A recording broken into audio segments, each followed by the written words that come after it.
Go live! And I did it, and we're live! Kamui, say hello to the live people.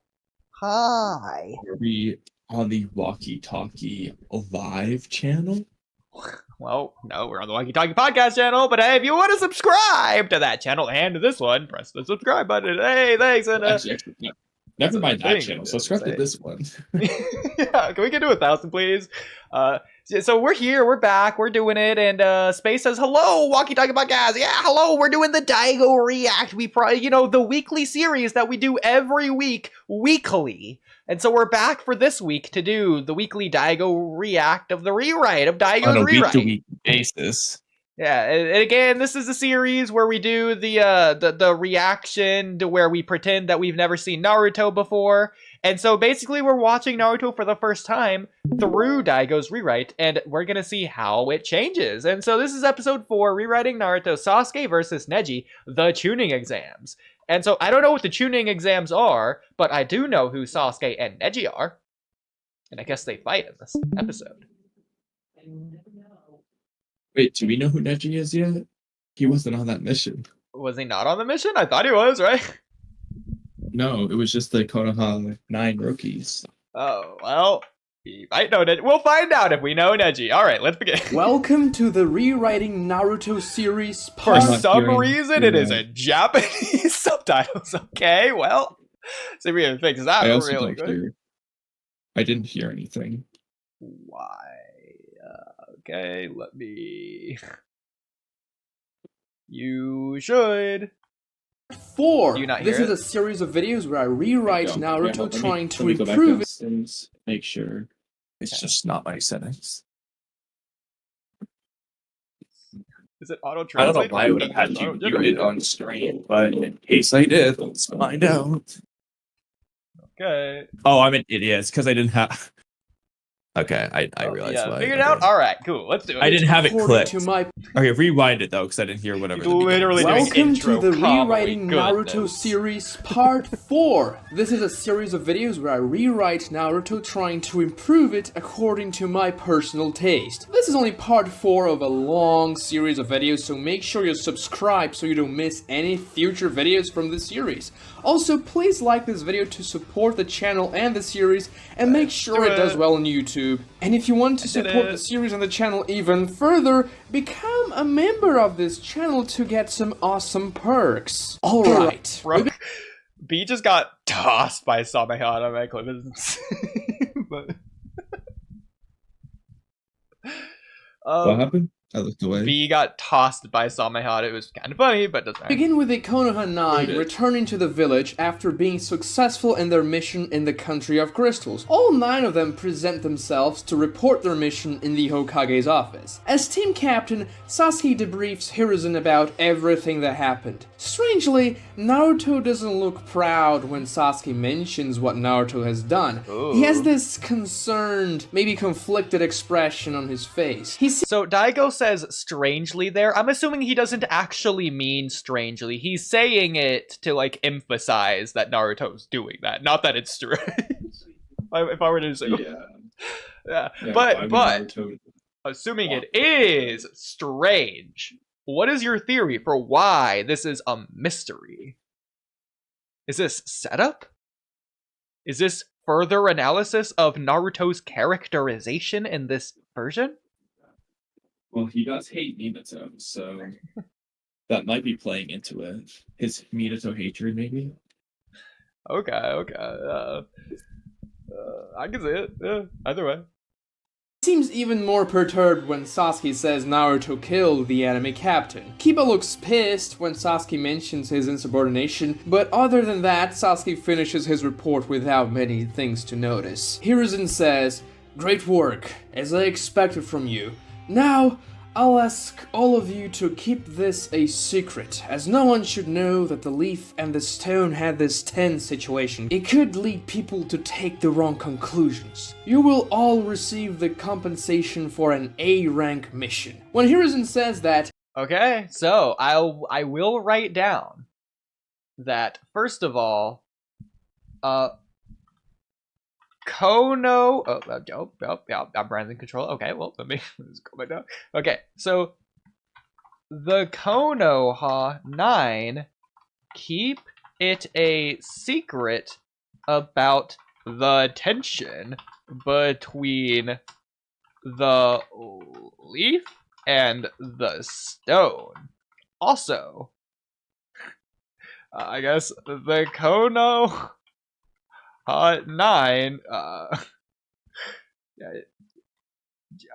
had this be a rank mission. I don't know if it was already a rank at some point before, but now it's confirmed. I don't remember. Well, it wasn't confirmed that they'd be paid for an A rank mission. Yeah, well, so there you go.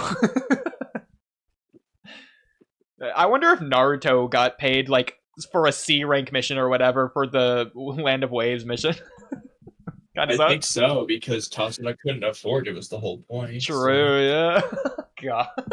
I think they just did it despite the fact that they weren't going to get paid much. You got paid pennies on the dollar for freaking Zabuza and Hawkins. Okay.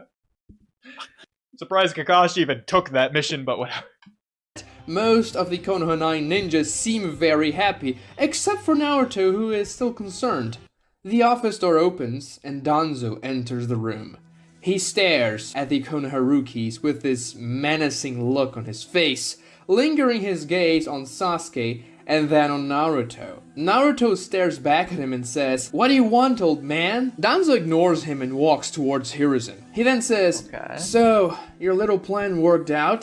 Hiruzen replies, "Indeed, Danzo. I told you to trust these ninjas." Danzo scoffs. We get the impression that Danzo was eavesdropping when Sasuke delivered his report. He then stares at Sasuke for a while and says, "I suppose sending the Uchiha boy was the right decision after all. It seems his leadership made the difference."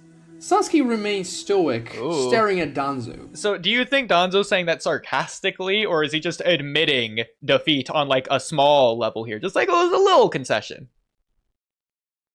Well, so the other thing we have to work with is how Dygo said it, obviously.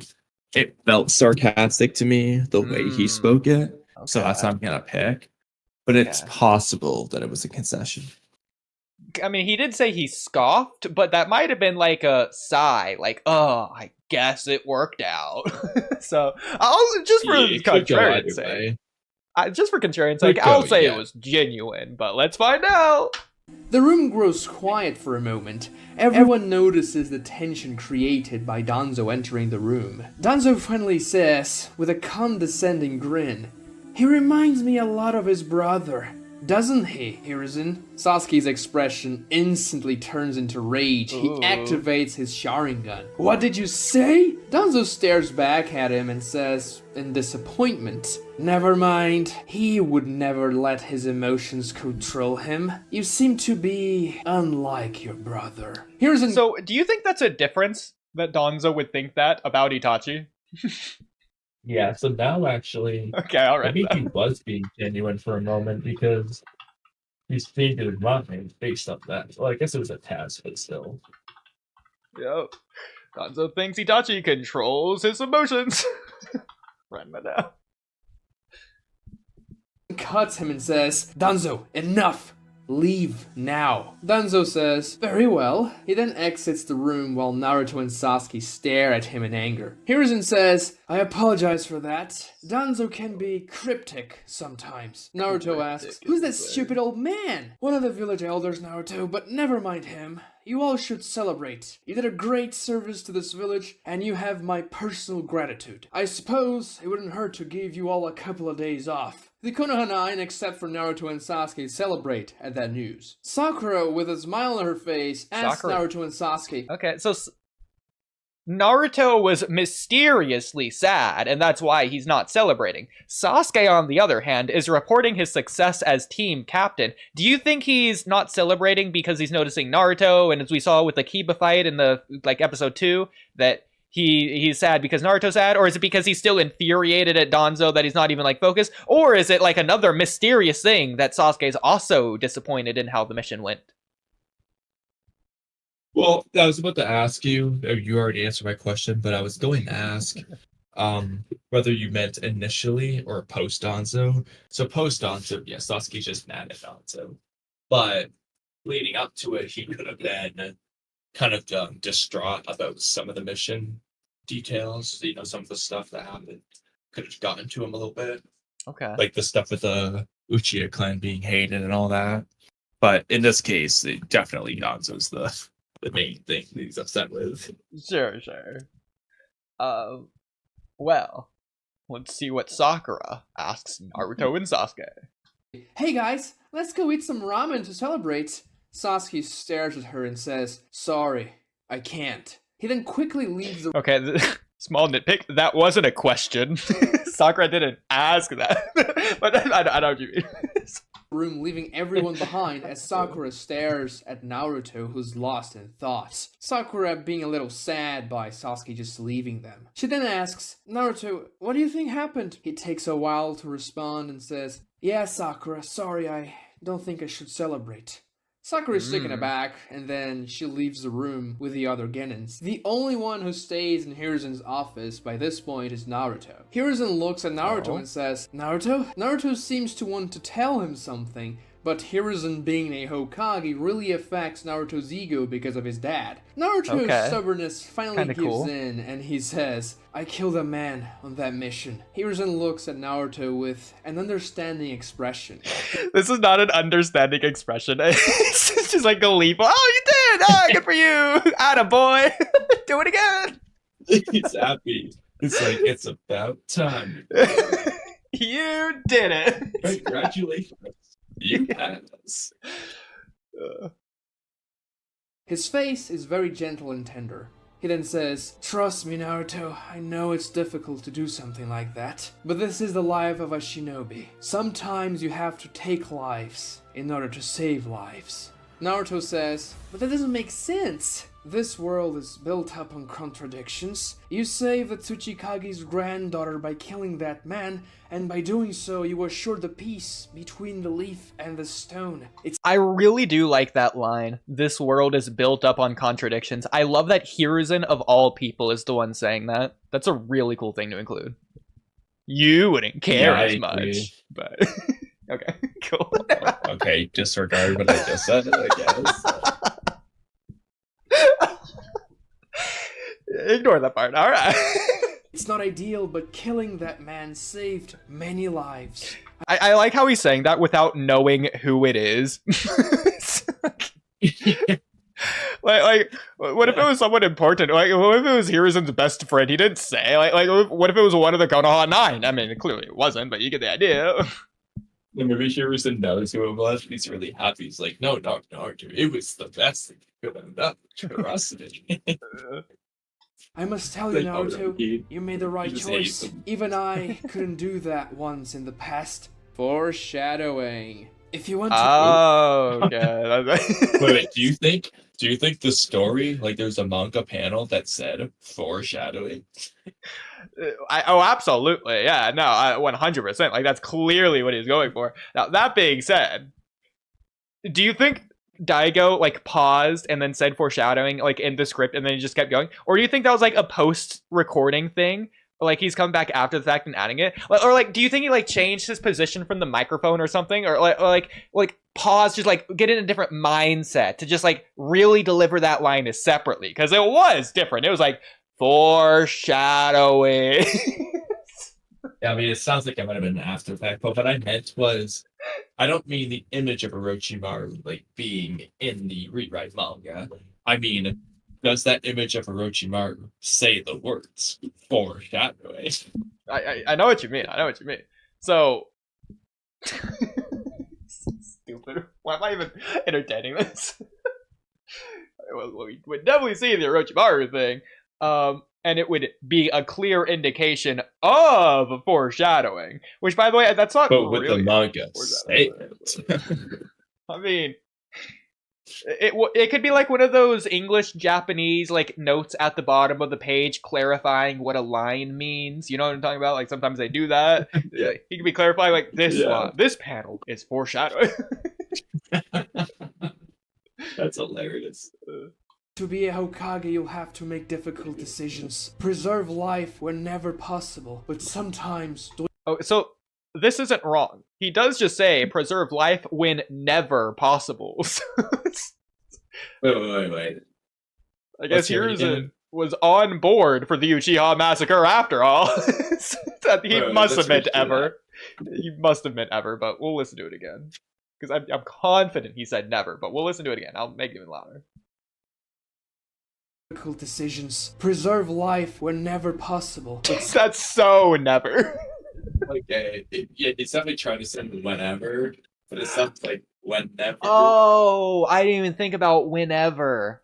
Oh, well, I guess I was thinking of whenever, since I thought he was saying whenever. So I guess that works as a whenever. He's saying whenever, it's really slowly in a way that sounds like whenever. So whenever possible versus whenever possible. Yeah. Shout out Hazard Lizard, who says writing is good, but editing gets exponentially better. Well, that makes me excited. Everyone be sure to like and smash that like button. Oh, subscribe and smash that like button. Do both of those, yeah. Thank you. Sometimes doing what is necessary is the right way. Hiruzen touches Naruto's shoulder and says, "You're a great ninja, Naruto. Thank you for protecting this village." Naruto nods in understanding. So wait, based on the edit there, do you think Hiruzen touched Naruto's shoulder over and then immediately sat back down? No, I was thinking the exact same thing. He stays in his seat, and like Naruto's like in the middle of the room. He's just like reaching over his desk. It's like,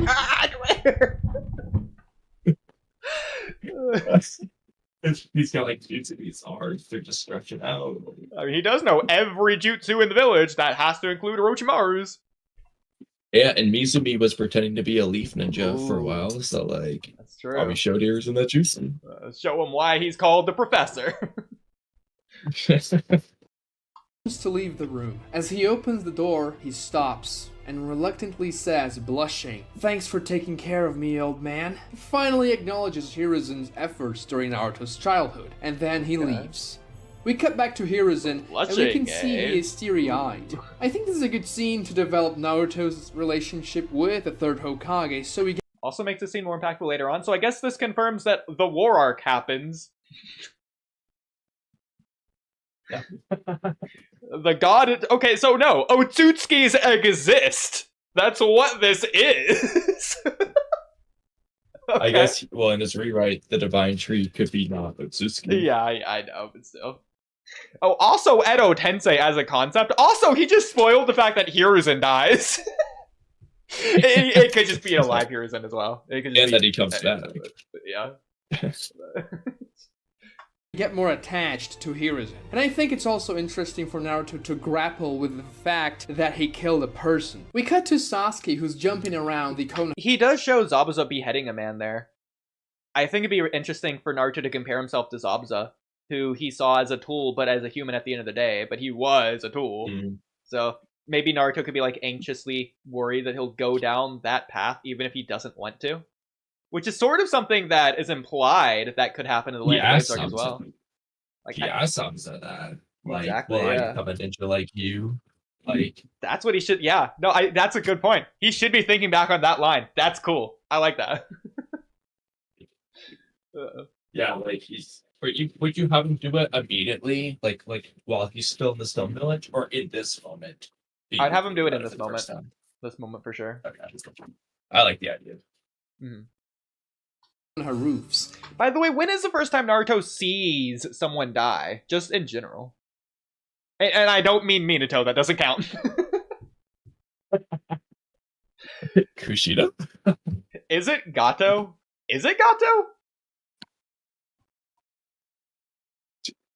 The Demon Brothers don't die. Don't die, so as far as it's we're not them. He fake sees Kakashi die. I mean, he cooks fish, but I'm not going to count that as a human life. Yeah. I think it is Gato. I mean, I don't know if there's any filler flashbacks that would obviously change this, but as far as the canon story goes, I think Gato... Oh, Haku. Well, he doesn't see that. He just sees Haku dead. Okay, then Gato. Yeah. I'm not going to count Mizuki manga canon only because we just don't know, and I don't think it's implied that Naruto. Well, even in the filler, like no matter what, yeah, Mizuki's not dead. Exactly. So Yeah. nothing implies that he's dead. Naruto just punched him. I don't think he died. So. Exactly. In fact, I think you see him twitching on the ground. Oh, true. They go like, oh, like I'm pretty sure he's only implied to be alive. Exactly. Okay, so it's got to be Gato. He seems to be looking for someone. He then finally spots who he's looking for as he sees Kakashi in a small Konoha restaurant drinking some hot tea. Sasuke enters the restaurant and Kakashi looks at him, saying with a neutral expression, "Congratulations on the mission, Captain." Sasuke says, "Never mind that. We need to..." Okay, so what do you think they're going to talk about? Do you think they're going to talk about the mission or about Kakashi's Sharingan? That's what I'm going towards. That's what I was gonna say. Mm-hmm. I think he's gonna be curious because even in this rewrite, didn't he have Sasuke more interested in it than it is in the actual story? Wasn't that one of the small things he changed about Land of Waves? Yeah, there's not much change in Land of Waves. Sasuke asks Kakashi about his Sharingan, and Kakashi says it belongs to an old friend. So there you go. Also, Sasuke and Kakashi develop a father-child-like bond. Ooh. I would like him to ask about it, but then again, was there anything on that Land of Crystals mission that would instigate him, like, being like, we need to talk about it? Well, it doesn't necessarily need to be that. It's that we would just say that there wasn't enough time between the Land of Waves and the start of the Crystal mission for him to ask. So it's like something he just thought of after the fact, and he's now asking about it, which is completely fine. People think about things after the fact all the time, so... Yeah. I don't know. That's what I would like. It could be because... I guess other possibilities would be like, who's Danzo? What is... Why do people hate the Uchiha? Something like other things like that. Yeah. Okay. What's the secret with Naruto? I don't... Something that could be the case is he could be confronting Kakashi because Sasuke is now viewed as a hero in that village based on the red cape thing. Also, that Sasuke is like restoring the Uchiha honor in the Crystal Village. He could just begin his journey, and that maybe is what makes him ask Kakashi. The fact that he's officially started it now, like officially. We don't even know if he's going to say we need to talk. He might say we need to train. Sure. Yeah. He could be saying, "Hey, Dad." You gonna eat we that? need to call each other father and child. To talk. Kakashi looks at his cup filled with tea and says, "Can it be here?" Sasuke says, "No." Kakashi sighs, puts some money on the table, and leaves the restaurant. I mean, I get that it's like a serious thing, but how serious can it be that you can't talk to someone alone in a restaurant about it? Like, what are they gonna talk about? Goodness. With Sasuke. We cut to Kakashi and Sasuke on the same rooftop. Kakashi introduced himself to Team 7. Kakashi then says, "Well," Sasuke cuts right to the chase. "Who was Madara Uchiha?" Kakashi closes his eyes. Right, I forgot that Madara is mentioned in this arc. "Well, I see that your time in the country of crystals revealed some things to you." Sasuke impatiently says, "Answer me." Kakashi looks at him with a more serious expression now and says, "Madara Uchiha was the man who founded the Leaf Village with the first Hokage. He was the leader of the Uchiha clan once." So it's not even, like, implied in this version. Kakashi just straight up does know. So, like, at the final valley, when he's like, "Oh, two great shinobi, founders of the Hidden Leaf." No, he just knows that is Madara. Yeah. Sasuke says, "Then why haven't I ever heard anything about him? We learned all about the Hokage in the anime, even things they did that weren't so good." Kakashi says, "It's complicated. Everyone believes somewhere in the past the archives were dismantled, so everything about Madara Uchiha was taken out." So obviously Daigo hates Boruto, but that also does play into the fact that the Uchiha everything was also dismantled from the archives when Sarada goes to look from the library. Yeah. So, at least do you think that's where he got the idea subconsciously? I don't know if he even subconsciously knows of the idea. Did he watch that? He might have. No I don't remember which episode that's in. Probably Naruto Gaiden adaptation, right? Yeah, it's definitely one of the earlier ones, if not that one. I think it's that one, though. It's towards the beginning of that. I think it has to be because it's when Sakura is passed out, right? I thought, yeah, because I thought it was when she was trying to look up info on her dad. Yeah. So because of that arc. Then again, it could be changed in the anime, and that's where it is in the manga. Because well, it isn't even in the manga, so no, it would just be anime only. So yeah, I think it was just added to the anime adaptation of the arc. Okay. Exactly about his story now, but what I can tell you is that he left the village and eventually fought the first Hokage over control of the Land of Fire. Okay, so nobody knows exactly his story. Do you think he's gonna do like an Attack on Titan, everyone's memories were changed or something shenanigans? No, I'm thinking like, it's just gonna be like... It doesn't have to be that, but it could be like corrupt government, like rewriting the textbooks or something. Well, technically that's already been the case because he said that it's been like deleted from the archive, so that's not rewriting the textbooks, that's just deleting the textbooks. Like Kakashi knows that's why nobody knows. Yeah, well, exactly. Nobody knows, but Kakashi knows this. So how does Kakashi know this? Was it a lie he was told to believe? There you go. I mean, it's just they were fighting over control of the Land of Fire, not the Leaf Village. So either that's a rewrite change or that's a lie. Madara lost. I think by the time the second Hokage came, he made sure as little information as possible was known about Madara. And that... Okay, I'm gonna write this in the rewrites tab too. Yeah. So Toby Rama scrubbed the records of Madara. Also, Madara and Hashirama are said to have fought over the Land of Fire. Okay. Control over the Land of Fire. Okay. Control of the Land of Fire. There you go. That's why, well, we don't have information about him in the library and no one teaches you about him in the academy. Okay, Sasuke says, but why? Sure, he did some terrible things, but we have extensive records of many criminals from the village and from abroad. Why delete everything about Madara? Kakashi says, I honestly don't know. As you may have noticed, even though Madara was one of the most powerful shinobis of his time, the real facts about his life are not well known. So, because this is rewriting, we don't know much about Madara. He seems like he's the villain based on the Crystal arc. Yeah, Madara said he would kill the world, and that threat ended the first war. But it's possible because the village record was scrubbed and like Toby Rama did shenanigans. Okay, it also says Madara visited Crystal Village in Hashirama's stead after finding out about the ambush and killed 20,000 allied Shinobi. So maybe he is a bad guy. But I'm just saying, it could be cool if, like, in this rewrite, just to, like, subvert expectations, since we already know the Naruto story. If he's making Hashirama just, like, canonically the actual, like, directly the bad guy, and Madara was the good guy, and he just lost.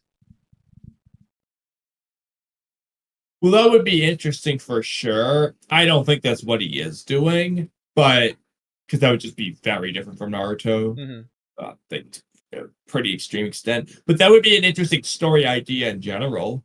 I mean, Hiruzen seems to know something, at least broadly. He says the world is built on contradictions. And to be fair, that does just work canonically with Hashirama's story anyways. Yeah, I mean, Hiruzen was like Hashirama's student. He's more closely tied to the third Hokage and stuff. So I can see why he might know.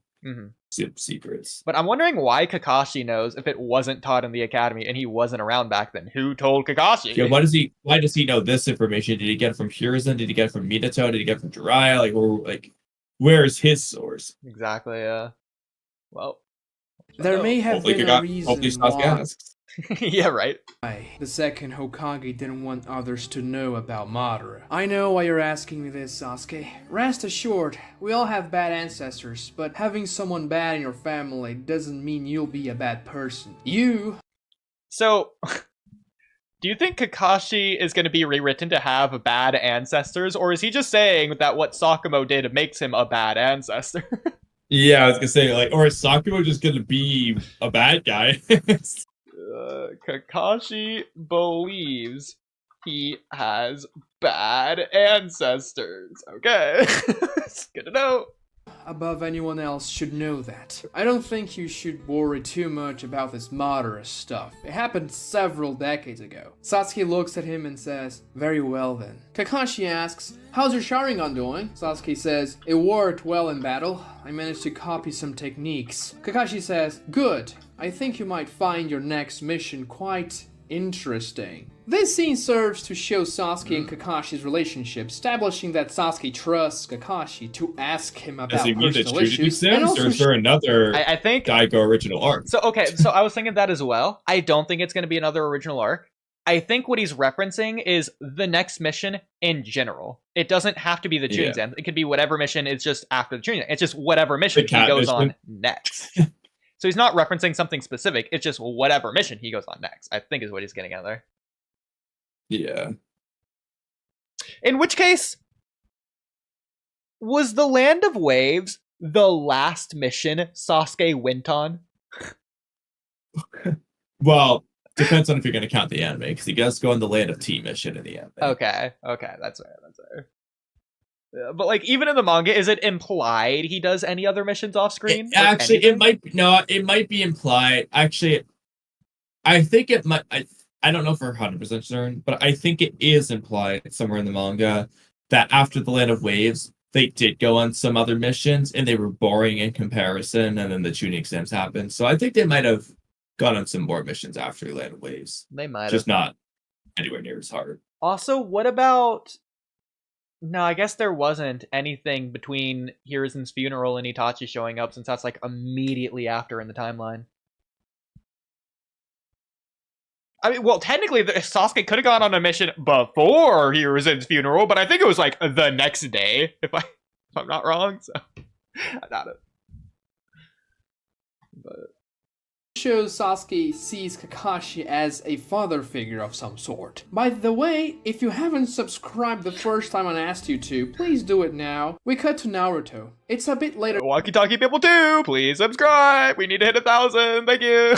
in the day, almost evening. Naruto is he said it staring for at us. his father's More for face, Dygo, sculpted subscribe in to this Konoha's channel. mount. Day, almost evening. Asked you to, please do it now. We cut to Naruto. It's a bit later in the day, almost evening. Naruto is staring at his father's face, sculpted in Konoha's mount. He has a thoughtful, distant expression. He hears a voice saying, thinking about your ancestors? Naruto looks to the side and sees Sasuke, also staring towards Konoha's mount. That's cool, since like Sasuke was just told everyone has bad ancestors. He sees Naruto looking at Minato. It's pretty cool. Yeah. Does Sasuke know much about Minato in this version? Since he was like beating up Kibo. He knows that Naruto hates him, doesn't he? Yeah. I guess that's all he really needs to know. Okay. Yeah. He's caught off guard and gets embarrassed. None of your business, Sasuke. Sasuke then looks at him and says, do you want to go train, loser? Naruto stares back at Sasuke and says with a smile, you bet. These two characters are the only ones of their age who can understand each other, and now it seems that their pride is no longer getting in the way for them to get closer. We now start the Chunin. Mostly of what I'm doing is, honestly, for this arc, I'm not changing a lot of things. Mostly of what I'm doing is just adding a decent amount of stuff. I think the Chunin exams is a near perfect arc, so most of the things I'm adding here are much more of a setup for things in the future or minor things that I just think would be cool. But like literally exactly what we said. And again, that has nothing to do with like that's our rewrite that doesn't address the themes or whatever, which is something that we were talking about as well, but I don't think there's anything wrong with that. It's just, it means nothing. It's just a cool thing to do, so why not? Doesn't really matter. I am making a couple of changes as well. The introduction of the Sen siblings and Teen Guy goes about a couple of changes. This is crazy. Look at this picture. First of all, there's 2 umbrellas. Second of all, Gaara's the only one without the umbrella. It's only Kankuro Damari. It's inverse of how it actually goes. Of the Sen siblings and Teen Guy goes about the same way in the original, but with 2 small changes. The first one is that obviously Konohamaru doesn't exist, so we'll have Kankuro provoke Naruto instead of Konohamaru. Sasuke then arrives. I'm not gonna write that as a change because Naruto just does do that anyway, so it's just the same, basically, just without Konohamaru there, who we already know isn't there. I think the difference, he might be like choking Naruto instead or something, I guess.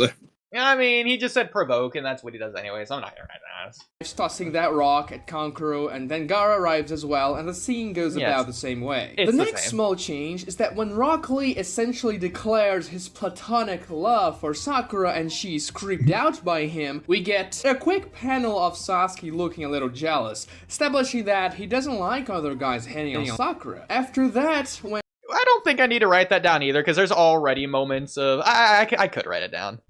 Well, I mean, it's a specific moment that's exactly, added, it is a specific moment. Yeah. Sasuke doesn't like Lee. What do I say? Flirting. Hitting on Sakura. With Sakura. Okay.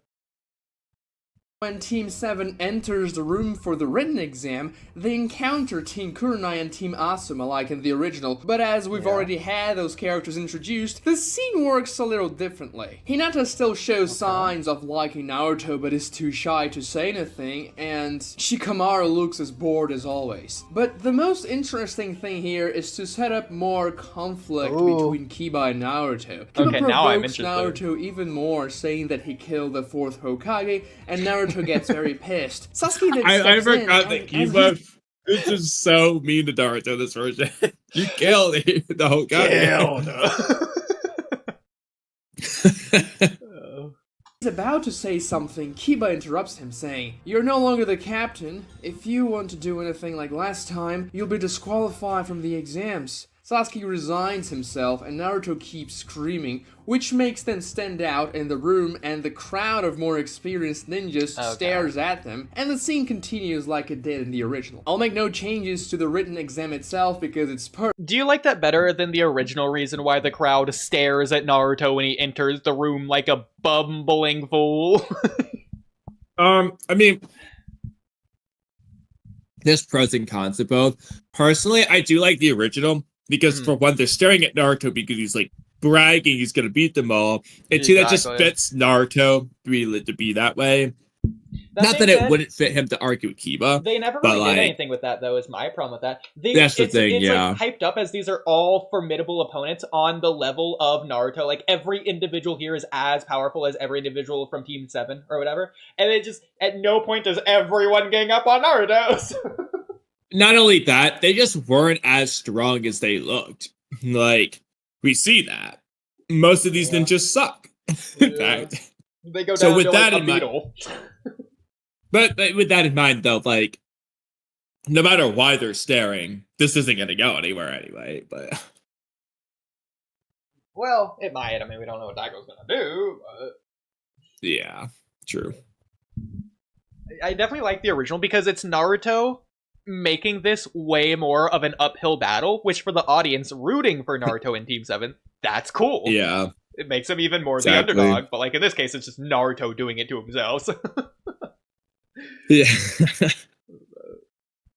Perfect. After that, we get to the Force of Death. And we'll add a couple of things here. After the second exam starts and Team 7 fights that lone rain ninja, Sasuke says, "We have to stay focused." You mean Odoro? Actually, I don't think that one is Odoro. Who's the other two? Oboro. Oh my god, whatever. You're gonna correct me? I never know which one it is. Should have been Odoro. But who are the other two? Do you remember? There's who is this Oboro's the leader. There's Mubi and Kagari. I'm gonna guess this one's Mubi.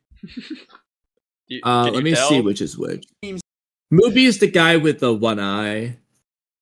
And Kagari is the guy with no eyes. Okay. No eyes for some reason. I don't know what he's doing. He's like, Gojo just has no eyes. Show him.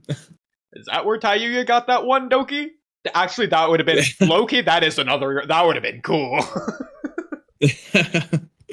Imagine if actually, you know what? Yeah, that would be cool. Actually, if the Doki just were in the exam and Tayuya just took them when she was like, remember, like Orochimaru splits off from his team and it sounds like Sakon's one of them.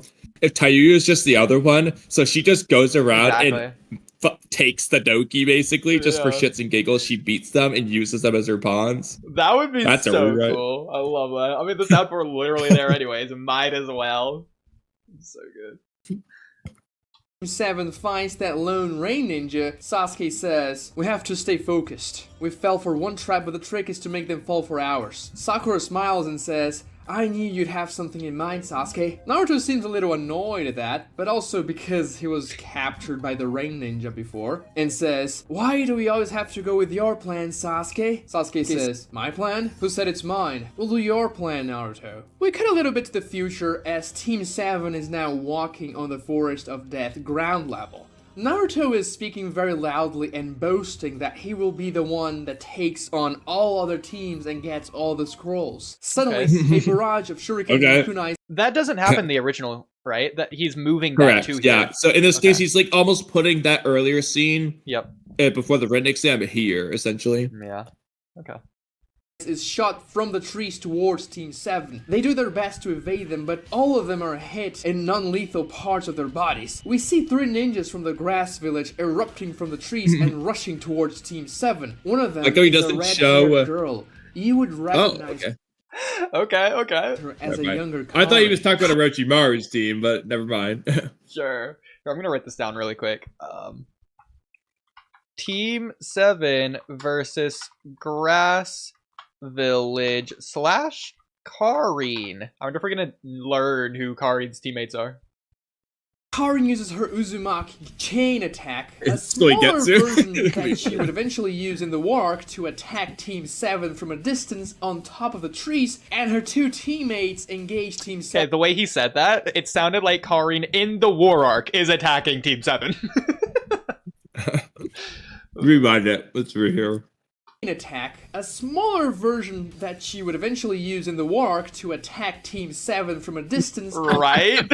Right. That's a rewrite right there. The way the commas would be placed, make it clear he's not doing that. But like, especially when you read the subtitles, Exactly. it looks like he's referring to when in the work she attacked Team 7. On top of the trees, and her 2 teammates engage Team 7 in melee, descending to ground level. As they engage Team 7, a fireball from the tree line is shot towards Team 7 itself and the 2 grass ninjas that they were engaging, impacting and destroying them. Team 7 were shadow clones who got dispelled after the impact, and we see the grass ninjas defeated on the ground. We see that Sasuke was the one who shot the fireball, and Karin looks at him after he just downed 2 of her companions. Sasuke then says, "I think now is a good time for you to surrender your scroll." Karin, still with a chakra chain protruding from her hand, says, "Is that so?" Karin's companions attack Team 7 from behind, and Naruto and Sakura get hit by taijutsu attacks. This is all happening above the tree line. Sasuke is forced to activate his Sharingan as Naruto and Sakura scramble to defend themselves, engaging the real grass ninjas in melee. We see So I guess Sasuke just doesn't Lion Barrage the bear in this version? I guess. Karin's allies who were hit by the fireball disappearing as they were just a simple genjutsu illusion. Karin shoots her chains towards Sasuke and says, "You're very cute. I would obviously have no trouble spotting this intense chakra of yours hitting on the tree lines while you used a decoy to bait us. Did you really think those clones would fool me?" Sasuke avoids the chains and thinks, "So she's a sensory type, huh?" She seems to be their leader as well, and rushes towards Naruto and Sakura's aid. Naruto, who had already created shadow clones to cope with the grass ninjas attacking them. Karin seems frustrated that Sasuke didn't go after her. Team 7 now, using teamwork, manages to defeat Karin's allies with a quick succession of taijutsu attacks on the top of the trees. Okay. Naruto and Sasuke land simultaneous kicks, one for each of the enemies, tossing them to the ground. Sasuke jumps towards their direction, but he is intercepted by Karin's chain. He managed to dodge it again mid-air now by sticking a kunai in one of the trees and using it as leverage. Karin looks at him doing that dodge and thinks, "So cool." Sasuke changes direction and uses the tree trunk to propel himself towards Karin. You know, I'll be honest, I wasn't expecting him to keep the Karin crush on Sasuke thing. I was expecting that to be a change. I also wasn't expecting this fight to last as long as it has so far. You're right.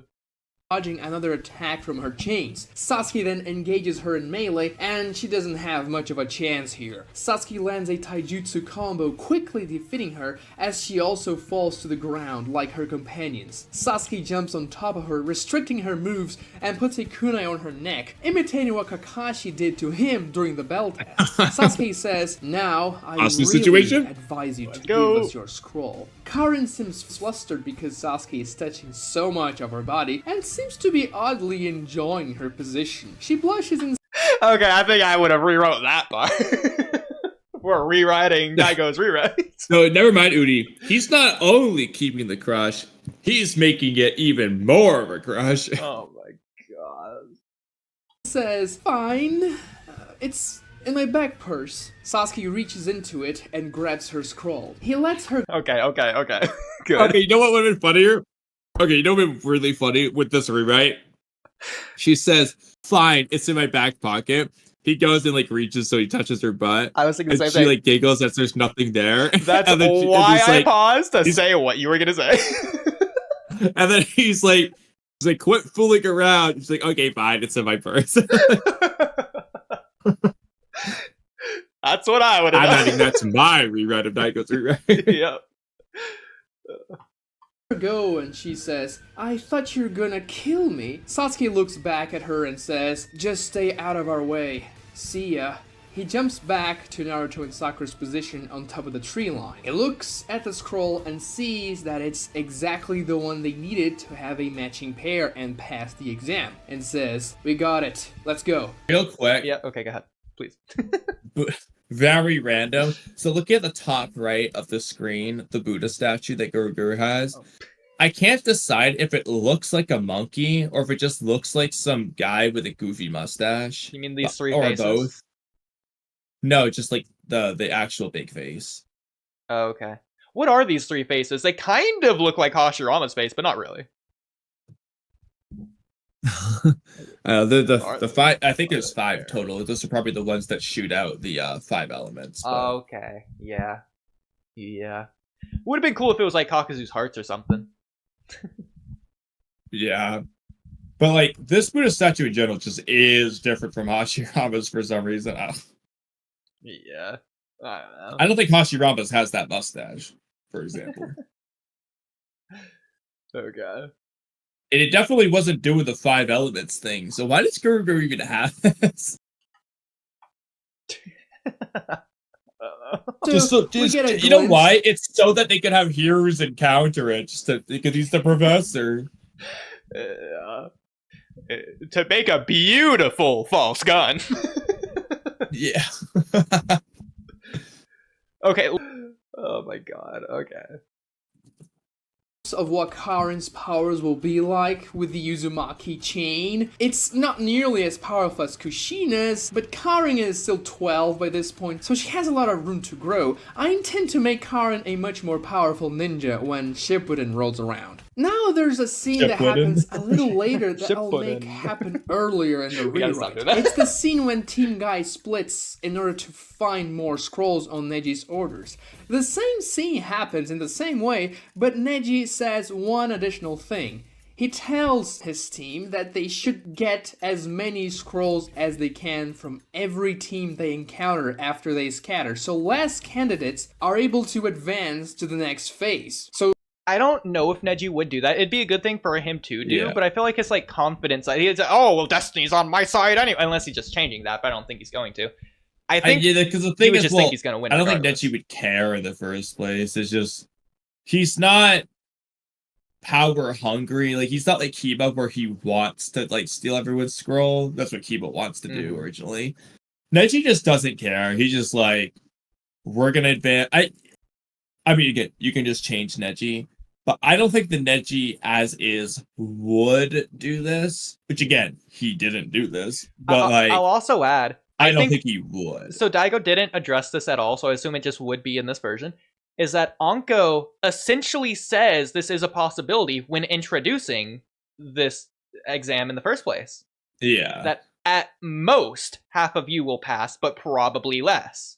Because scrolls will get lost or destroyed or whatever. Or you just die, Or die, yeah. I think Kiba is the only character who actually, like, wanted to do this strategy. Well, no, I do have my rewrite. So going with this idea, this is how I would rewrite Daigo's rewrite. You know, the whole point of this in the first place is that, okay, what I would do, hear me out. So assuming everything else is going to be the same, have this be Kabuto. Kabuto would be the perfect person to tell this to beforehand, so that when he meets up with Naruto and Sasuke and everyone else, this might be the direction he's going in, because he hasn't been revealed to be working with Orochimaru or a bad guy yet. This could just be an angle. Kabuto's the one who brings up the collectors who want to, like, collect extra scrolls and stuff in the story, so he could be saying that in reference to himself secretly. Okay, yeah. No, I like that, because that's very suspenseful, especially since around this time, Naruto and Sakura are being like, they're gonna, like, open the scroll, because Kabuto's, like, basically there as well. It's like, that plays perfectly into that. Yeah, I mean, like, throw Yoroi and Mizumi in on this too. Like, when they're walking around doing who knows why that's never addressed. They could be collecting extra scrolls just because they feel like it. Side note, I forget. Obviously, Kabuto has a leaf headband, but his sensei is from the Sound Village and his two teammates are from the Sound Village. Is he one of those people that, like, couldn't compete because he doesn't have the two comrades, so he had to go, like, get an extra comrade? Like, that happens in other things. Okay, like, in all rewrites of Naruto, actually, funnily enough, I wrote a Yoroi Mizumi. I didn't write the rewrite, really, but, like, I wanted to present the conversation of rewriting Yoroi and Mizumi so that there's more to them than there is. Okay. Because as it is, we don't have to talk about it right now, obviously, but, like, we don't know what their deal was. Obviously, they knew about Orochimaru. They're in the room with them talking about Orochimaru and stuff. Like, they're on Orochimaru's side. But, like, have they been on Kabuto's squad for the first 7 Kabuto exams he took? Were they only in this exam and just doing other stuff the previous 7 years? Like, what is their deal? Does Kabuto have a different team each exam? Or again, have they all 3 fail together each time? So now let's see what Neji's planning. Okay. Right after I send this timestamp to Dygo. Okay.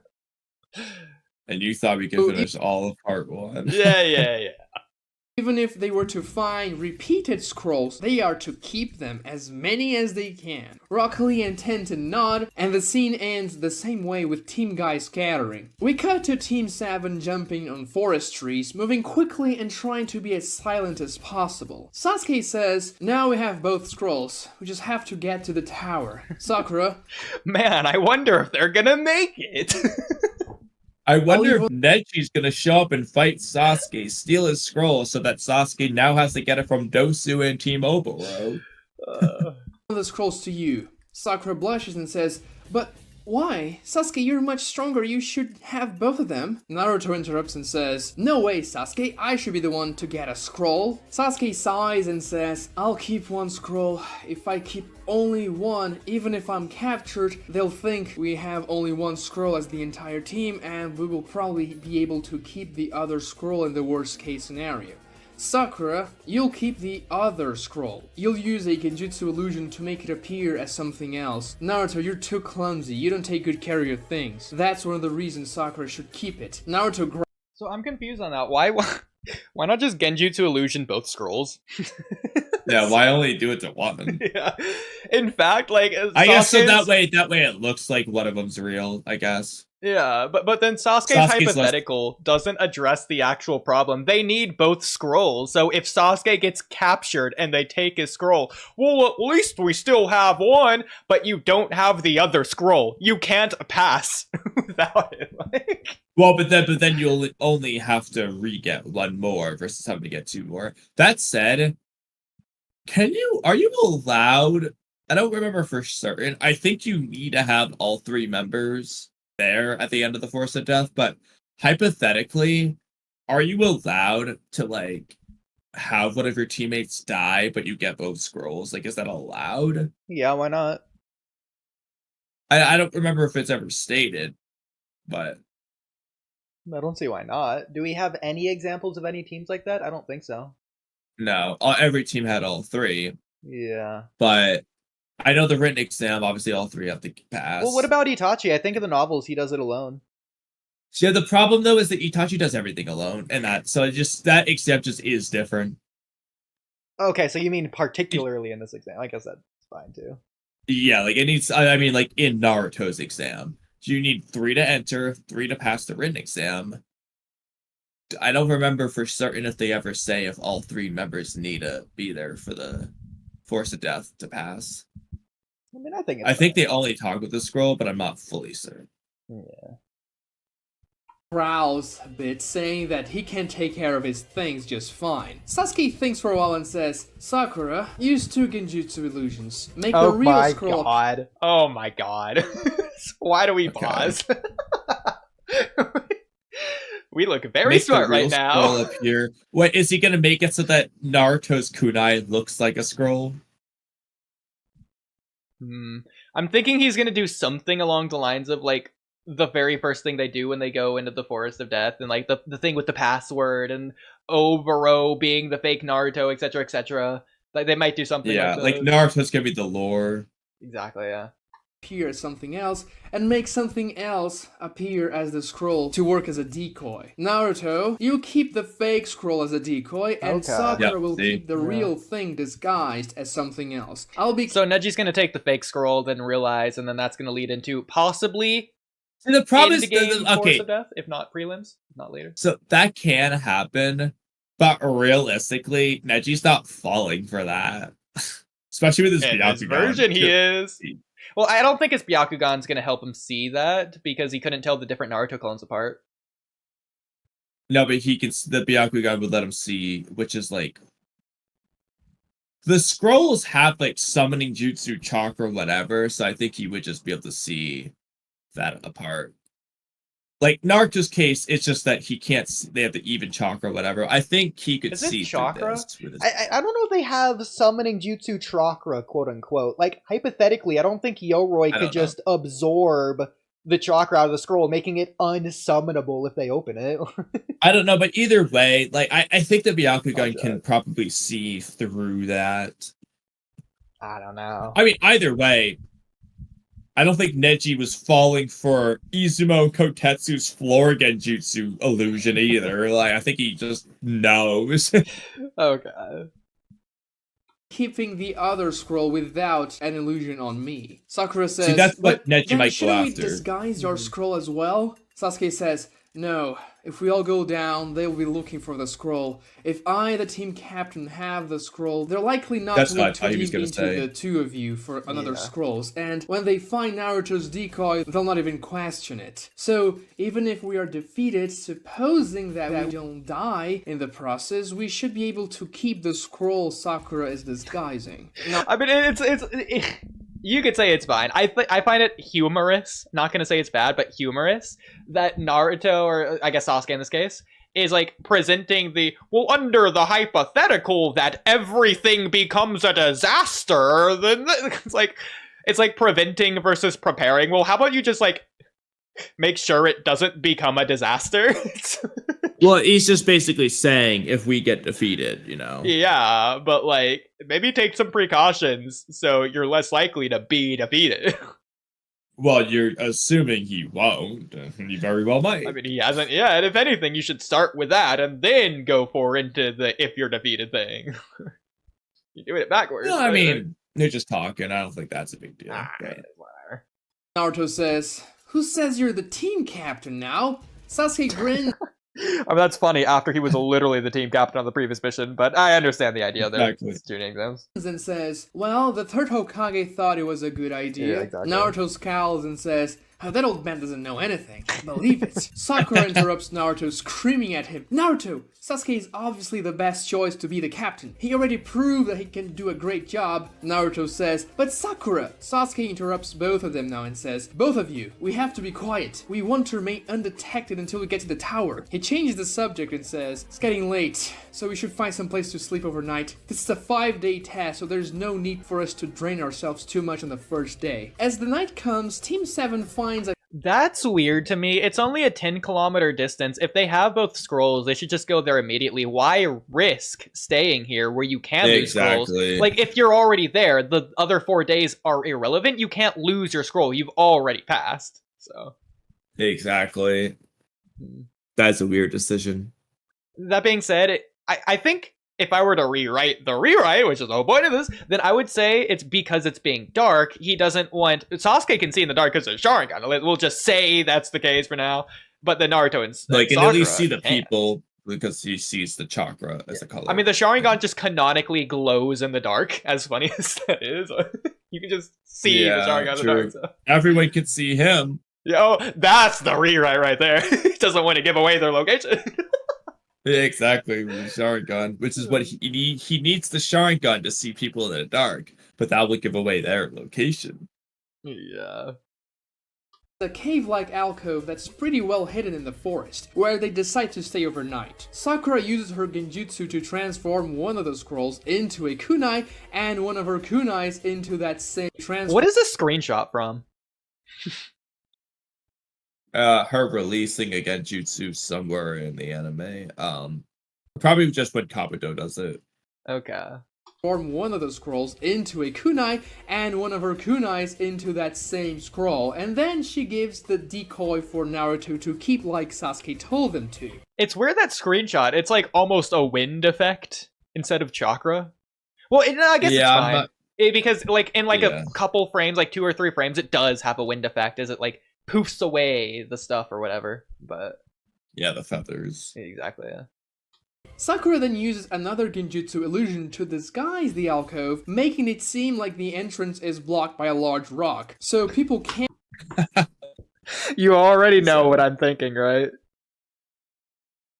I don't know, but what I'm seeing looks like...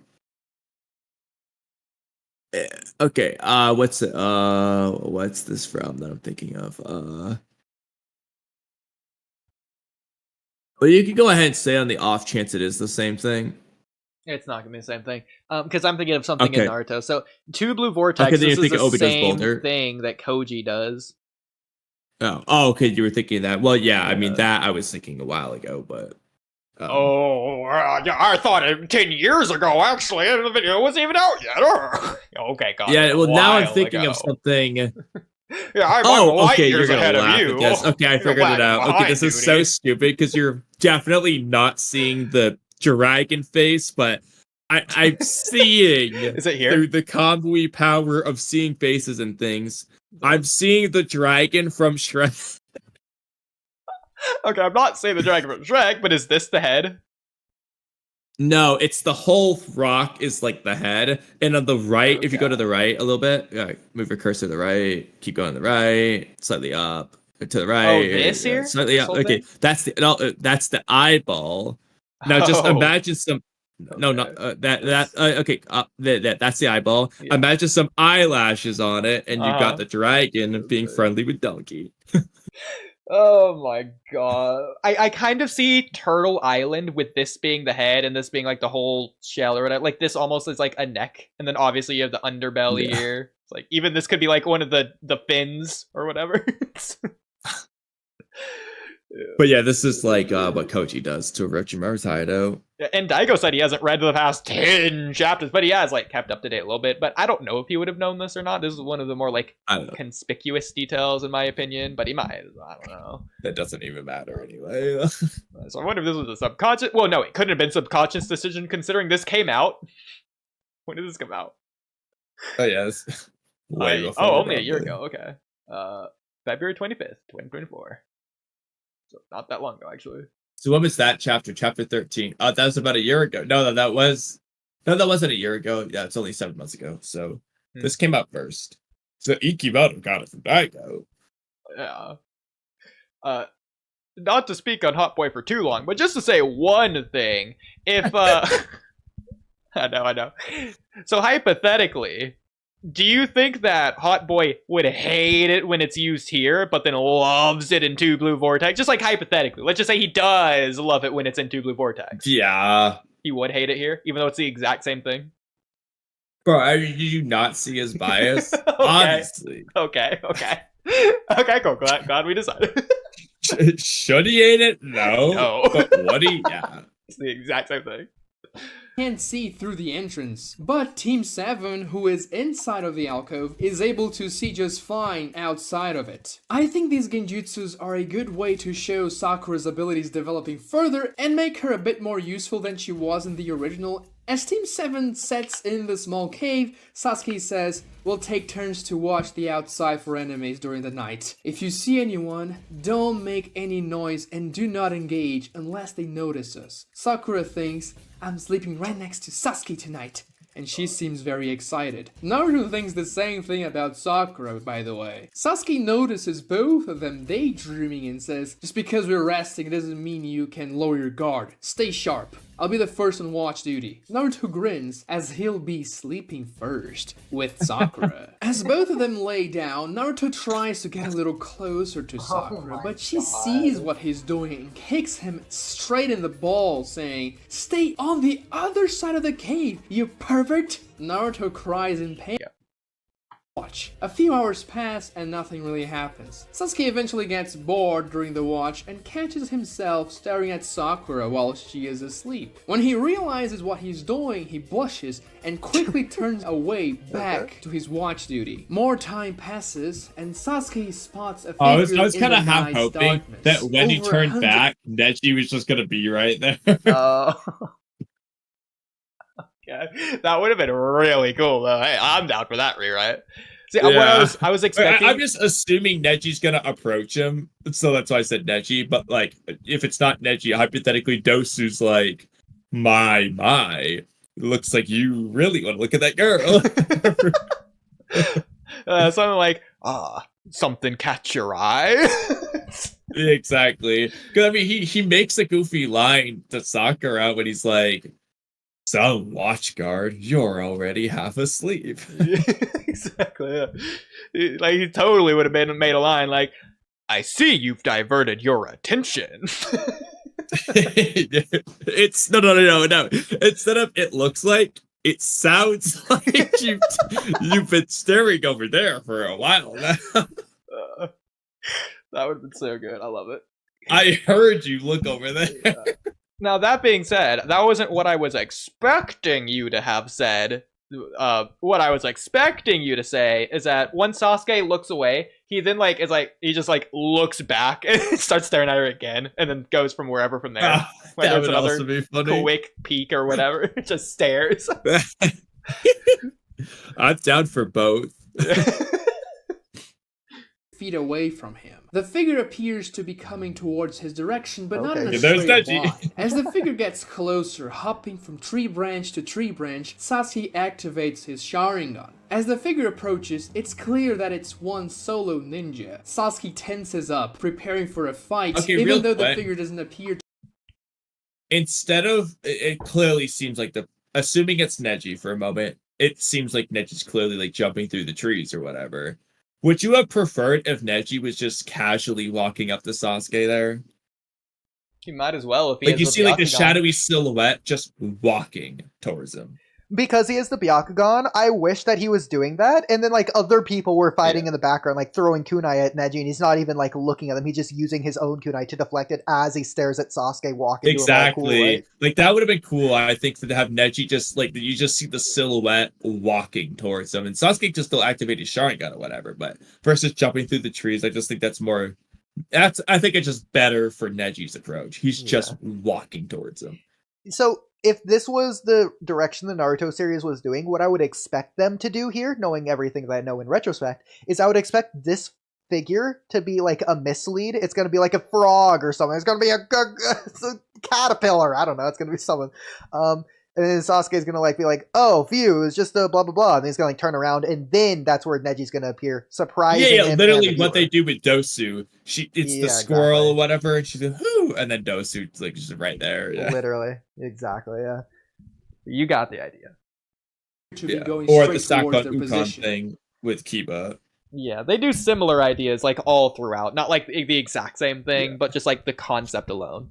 Yeah, it's a very common trope, and it's always cool.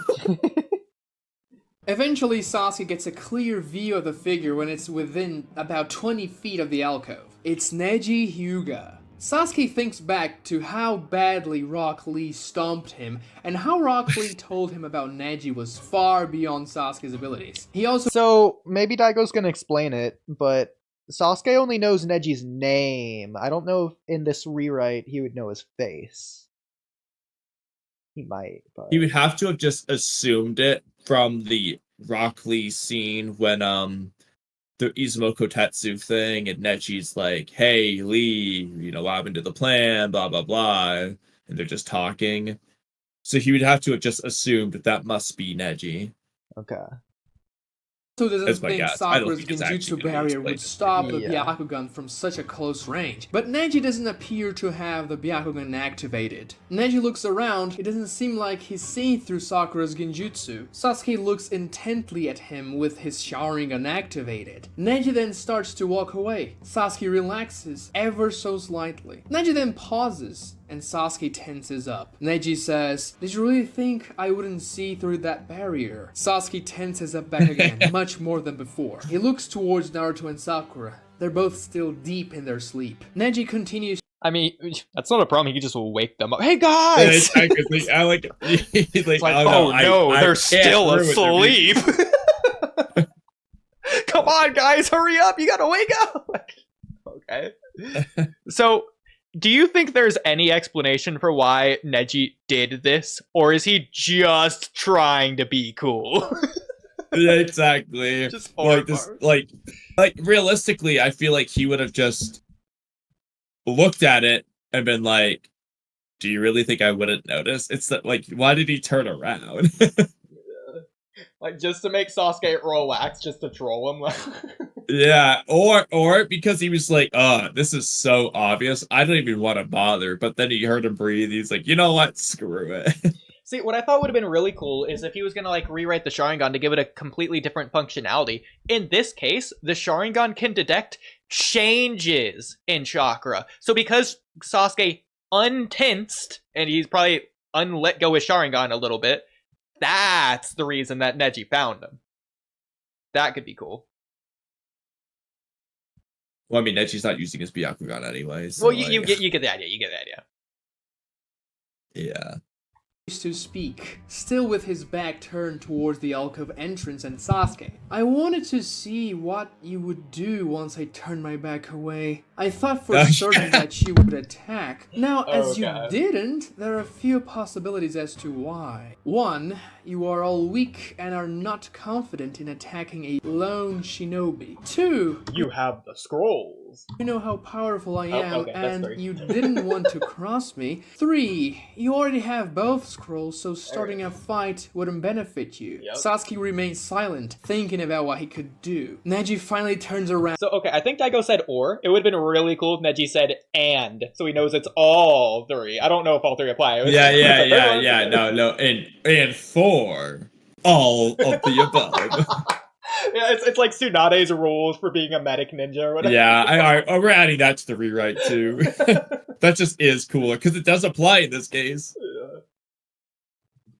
Facing Sasuke's direction. His Byakugan is activated. Sasuke knows the basics about the Byakugan as he read about it in Hinata's ability portfolio when he was squad captain for their mission in the country of crystals. Neji approaches the entrance. He then says, "The genjutsu may camouflage your exact location to me, but I can still see all three of you in there. Why don't you come out?" I feel like that Sasuke just doesn't wouldn't be reply. true. I Neji feel like then he just wouldn't be able to releases see the genjutsu exact barrier, location. revealing Team 7, Sasuke in a battle stance, Naruto and Sakura still sleeping. Neji sees Sasuke and recognizes him.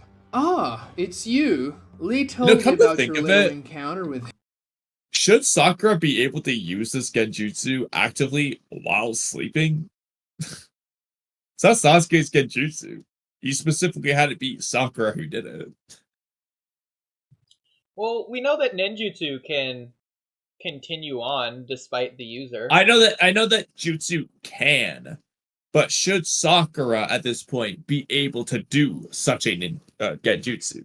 Well, but I don't know if it's a thing that you just cast it once and then it's just casted.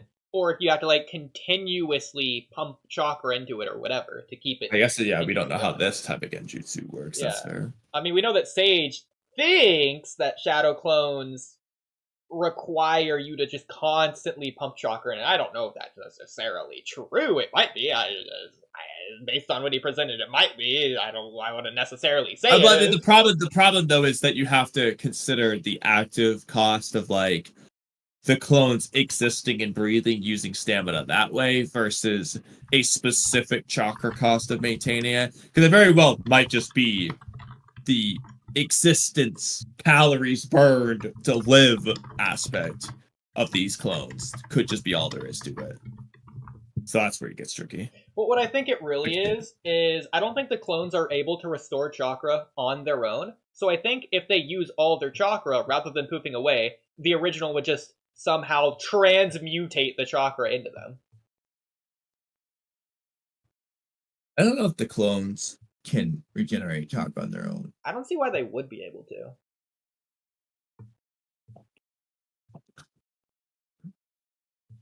It's weird, though. I mean, they can absorb nature energy, yeah. I mean, yeah, but I don't know. The two halves of Karamba can do it. I know they're not clones, but I don't know. Him didn't fare so well, did you? Sasuke scowls. Neji looks at Sasuke's eyes what did he say? and Rewind says, it. "Well, did you? Lee told me about your little encounter with him. Didn't fare so well, did you?" Sasuke scowls. Neji looks at Sasuke's eyes and says, "So this is the Sharingan, huh? Nothing but an inferior copy of the Byakugan." Sasuke's expression grows in anger. Neji says, "Well, it appears you are in no mood to talk, so let me cut right to the chase. Give me your scrolls, and I'll just leave. No need to fight. If you want to test those cheap eyes of yours against mine, feel free though." Sasuke tosses 3 shuriken in Neji's direction. Neji dodges them easily as Naruto and Sakura wake up spooked. Sasuke says, "Naruto!" Do you think that he wrote in 3 because he knew he was going to use that footage of Naruto where he had 3? Yeah. That's the reason. I'm imagining that Neji did the exact same block. Exactly, yeah. Sakura, get moving! We have to get out of here! Sasuke jumps out of the alcove, upwards towards the canopy, forming hand signs. Neji jumps after him as Sasuke lands on a tree branch and launches Phoenix Flames against Neji. Neji uses his gentle fist to Phoenix Flames, so not the Phoenix Flower Jutsu, but Phoenix Flames is a new jutsu. Yep, exact same thing. Punch the Phoenix Flames in quick succession, neutralizing the fire mid-air. Okay, that's hilarious. Okay, that's the new thing. It's like, this is different from Kidomaru's webs, obviously, but he's doing a similar thing. He's just gentle fist poofing the flames away, I guess. I don't think he can do that. Cool. I mean, he could probably... I don't think you can, but I'm all for it. He could probably neutralize the chakra in the fire, but I don't think that would make the fire instantly go away. Like, he would still get burned by doing it. Whereas, yes, I'm all for giving it to Neji, the Gentle Fist. I have a feeling he's going to purposefully upscale. This probably will escalate over time, but I think he's going to upscale Huga stuff in general to make the Hugas more relevant. I just feel like he's going to do something like that. Okay. Neji reaches Sasuke's position in the canopy, engaging him in taijutsu, Byakugan versus Sharingan. Sasuke is at a heavy disadvantage, barely being able to sustain his defense, taking some gentle fist blows. The fighters leap from branch to branch, exchanging taijutsu attacks in this very elegant and intense fight. Every time Sasuke gets hit, he feels his chakra control getting worse, and So, theory on the fight, I think Sasuke's just gonna lose, easily. Oh, yeah, for sure. Like, to be honest, whereas I like it from a story angle to have it drag on this much, it's already ridiculous that it's not already done. Like, Neji just one-shots at this point of the story. Yeah, like, the fact like, we saw how easily Lee beat him without trying. Yeah, like, Neji is clearly not trying, or Sasuke just loses instantly. Like, that's what I thought the second that Neji hit him the first time, because we know what that means. Sasuke doesn't. He didn't comment on it then, but like now he's on a second set of Neji hitting him, and now Sasuke is figuring out something is going on. There's probably gonna be a third set where he figures. You're walking away, and you are using your wrong microphone. Right. You know. I forgot. I not only, the funniest part about it, not only was I just set to the wrong mic, I put the other mic away. I wasn't thinking of the mic. I wasn't even holding the other mic. So there was just no way that was going to work. You're just talking into the distance. You're just like this. Oh my god. Do you want me to play the episode while you're doing whatever you're doing?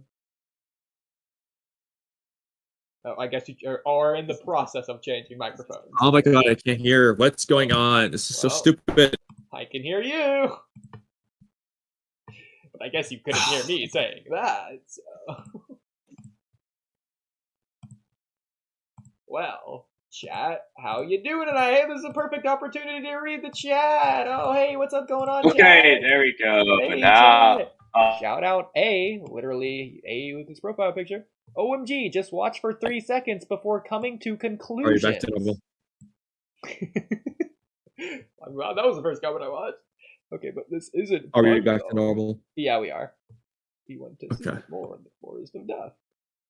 2 Blue Vortex is trash. Well, shout out A. Thank you for all of your input so far. Watching every anime. And this is going to be exactly. Where are we at in terms of no way. This is viewers? 9, which is insanely high for 4 a.m.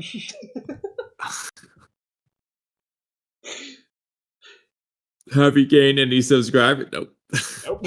Subscribe! Hey, we see you! Yeah, hey? Would you like to become a member? Well, he doesn't like the fact that we're watching for 3 seconds before coming to conclusions, so maybe he won't. I don't know. But, well, let's watch for more. Well, actually, no. He said, "Oh my god, just watch for 3 seconds before coming to conclusions." So he wants us to only watch for 3 seconds. Yeah, okay. We must have watched for too long last time. We got you, right? Don't worry. Yeah. We probably went to 5 seconds. We'll rectify that. And he hits back on Neji. Naruto finally understands what's happening and uses the Shadow Clone Jutsu, creating about 20 doppelgangers that How does Naruto understand what's happening? Like, what does he mean? Just he understands that Sasuke is being demolished? Or, like, he understands the Gentle Fist? Bro, Sasuke is being demolished. But Real Naruto stays on the ground, Sakura near him. As the Naruto clones engage Neji, they help Sasuke to disengage because he was getting pretty heavily beaten. But Naruto's taijutsu is much inferior to Neji's, and Neji manages to dispose of Naruto's clones rather quickly with his intricate taijutsu combo. I would agree. So I would see what combo Sasuke is using.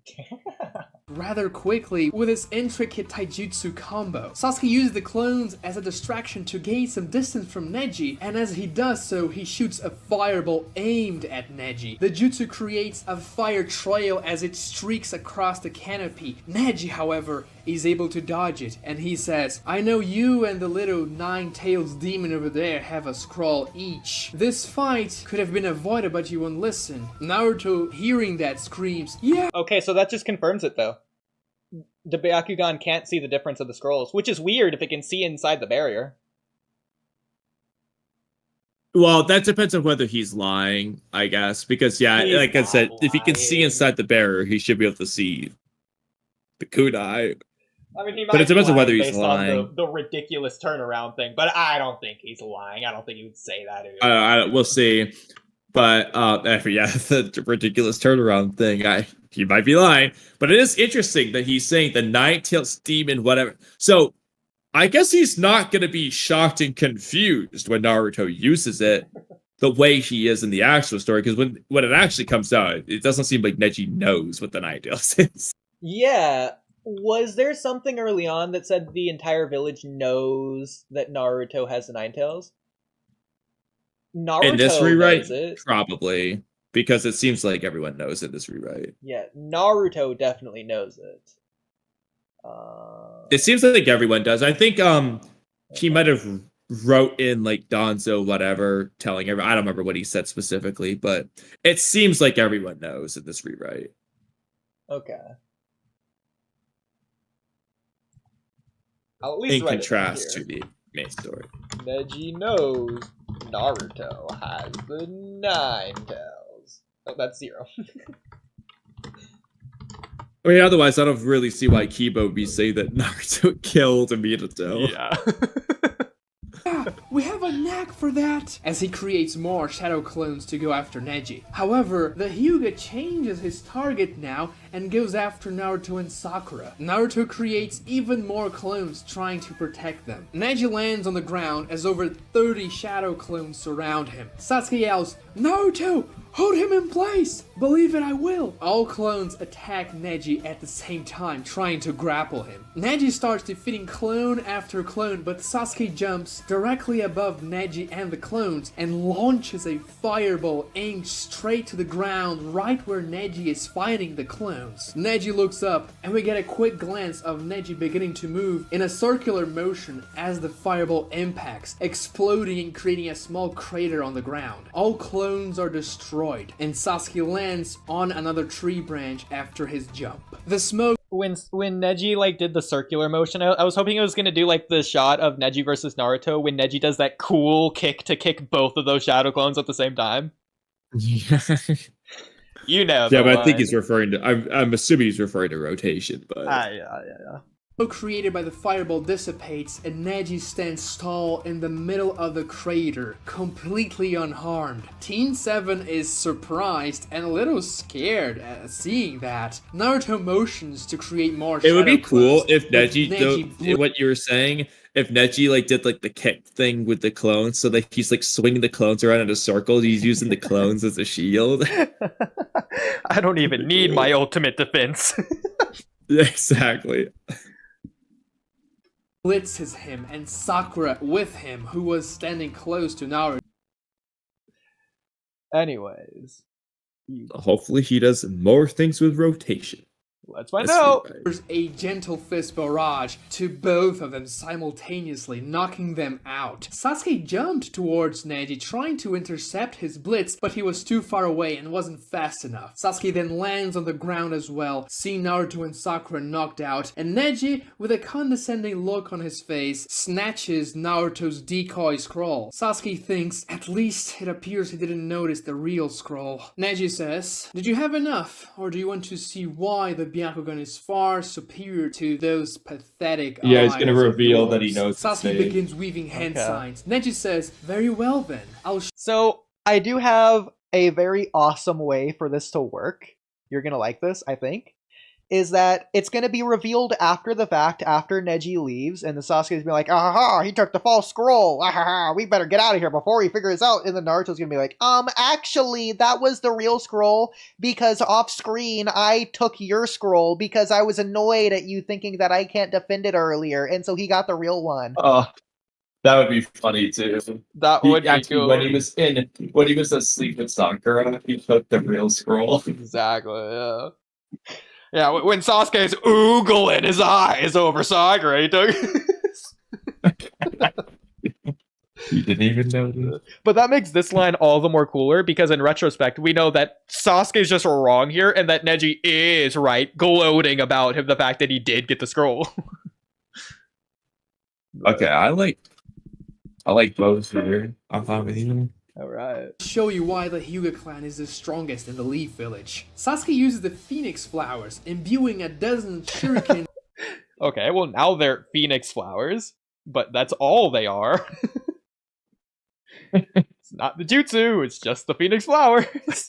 I mean, Just throwing flower petals. progress is progress. with flames and tossing them towards Neji so he can block them with his fists. He's not throwing we them, got he's our just first tossing glance them. of the rotation technique of the Huga clan when Neji tanked that fireball, and now we'll get a second glance. We don't understand. Okay, so you were right. It was rotation earlier. and what Neji is doing yet, but he forms his chakra around the points the shuriken will impact, creating the barrier. Without rotating, the fiery shurikens hit the chakra barriers with flashes of light and fire, but do nothing to Neji. He doesn't do the rotation because it's not necessary. The rotation is... Okay. So, I think you were right with what you said earlier. He's just making the Huga OP in this version. I love it, bro. I'm full support. I love how we just talked about this. is only used as a way to use the jutsu offensively, but here Neji just essentially creates a basic chakra barrier to tank the shurikens. Sasuke sees Neji expelling that chakra with his Sharingan and using it as a shield, but can barely think about it, as even though Sasuke tries to get out of Neji's reach, Neji catches up to him and they engage in melee once again. This time... So I think something about this, the reason that only Neji uses rotation, other than the fact that it's a Huga clan technique, blah blah blah, whatever, technically anyone could use it, but anyone literally could use it because it's the same property as what they do to like walk up a tree or whatever with their hands. It's just applying chakra to their feet but not rotating it. And so you cut out for me for like a minute there. So am I good? Yeah, I was like, why did you pause? And I just wasn't getting an answer. Oh my god. So the thing that makes Rasengan so impressive isn't the like focus of the chakra to the hand, it's actually rotating it in a way that like condenses it in like in the actual rotation kind of way rather than going all over the place. So comparing that to like chakra feet to where you just apply or focus the chakra at your feet, it's like the same thing.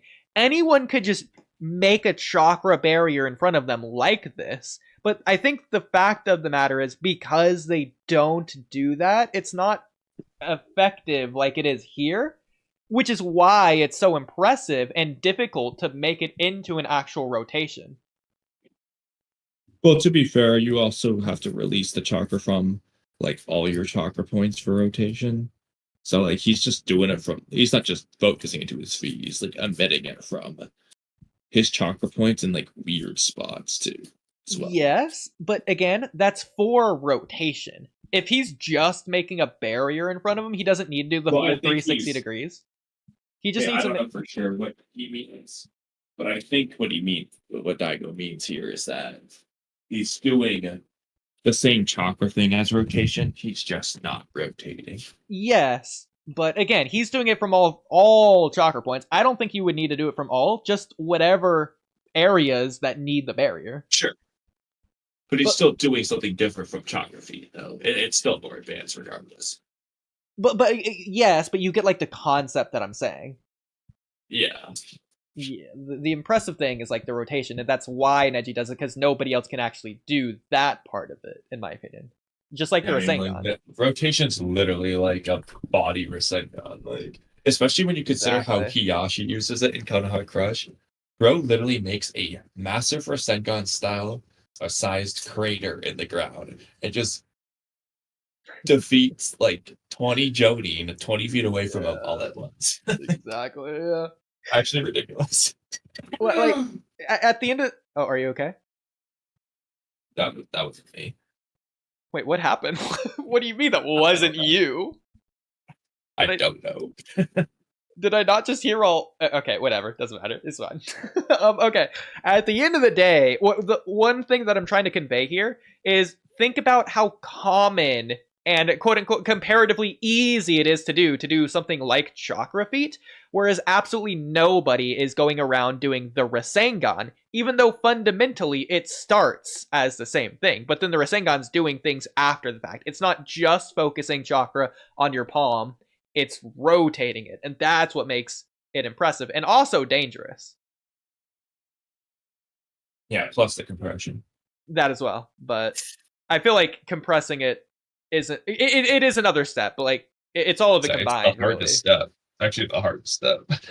It is a hard step, but like again, the whole point is that why would Rasengan be so rare if something like chakra feet is so common? It's because of this idea that I'm trying to get across. So that's it. There you go. Sure. Okay. I'm assuming you're good to keep going. Can you actually rewind it though? Because I might have missed some that you may have played. but can barely think about it, as even though Sasuke tries to get out of Neji's reach, Neji catches up to him and they engage in melee once again. This time there's no one to help Sasuke. Sasuke points the shuriken will impact, creating the barrier. Without rotating, the fiery shurikens hit the chakra barriers with flashes of light and fire but do nothing to Neji. It doesn't do the rotation because it's not necessary. The rotation is only used as a way to use the jutsu offensively, but here Neji just essentially creates a basic chakra barrier to tank the shurikens. Sasuke sees Neji expelling that chakra with his Sharingan and using it as a shield, but can barely think about it, as even though Sasuke tries to get out of Neji's reach, Neji catches up to him and they engage in melee once again. This time there's no one to help Sasuke. Sasuke puts a brave resistance in a fierce taijutsu exchange, but Neji eventually uses his gentle fist to knock him out. And that's what I would say the Neji versus Hinata fight was. You can say he's playing around or whatever. I think he was trying to end the fight quickly, and he did it as quick as he could. I don't think he could have done it quicker than that, unless he's just doing ridiculous stuff. No, he could have just gone straight for the heart. Well, I mean in the same way that he ended it, to like shut down all of her chakra points. He couldn't just blitz her and do it instantly. He did it as quickly as he could. Well, assuming he didn't have 64 palms, maybe. But if he did have it already, then nah, he could have just done that. Assuming he could land the 64 palms on her. But again, he would have to do that during what? In the middle of a fierce taijutsu exchange, to where she is putting up a valiant effort. I think it'd be harder than you're letting on, but... Because he has to both fight and do this other nonsense that he's doing at the same time. So I feel like it's at least making it more difficult, slowing him down, but whatever. Sasuke wakes up with Naruto and Sakura screaming his name and shaking him. He is back at the alcove. By the way, up with Naruto and... what are these in the background? Are they sealing this barrier? Are these paper bombs ready to go off at any moment? Yeah, it's like, what is that? Was Conan here? The pillars. I mean, is this some Japanese society norm, tradition, standard value that we don't know? I don't know. Something. Maybe they're graffiti that look like paper bombs. Well, they did a really bang up job. I mean, it looks cool, so there you go. And they look very legit. Yeah. Sakura screaming his name and shaking him. He is back at the alcove. He quickly checks for his scroll. It is taken. Sasuke punches the cave wall in frustration. Naruto is very pissed as well, and he says, "That guy will pay for what he..." Believe it. Sakura says, "At least we have one of the scrolls. Your plan worked, Sasuke. We still have time to get another one." Sasuke is very frustrated. First Rock Lee and now Neji stomped him. Naruto also thinks that those guys are really powerful because they were capable of... Wait, did Neji just fall for the trick then? Confused. We'll find out. They still have one of the scrolls. So did Neji just fall for it? We'll find out. But probably. Well, I mean, actually... I don't know, because it depends on whether he's going to keep the Dosu and Rain Ninja stuff, because in this case... Because in canon, Orochimaru burns the scroll, so they have none. Yeah.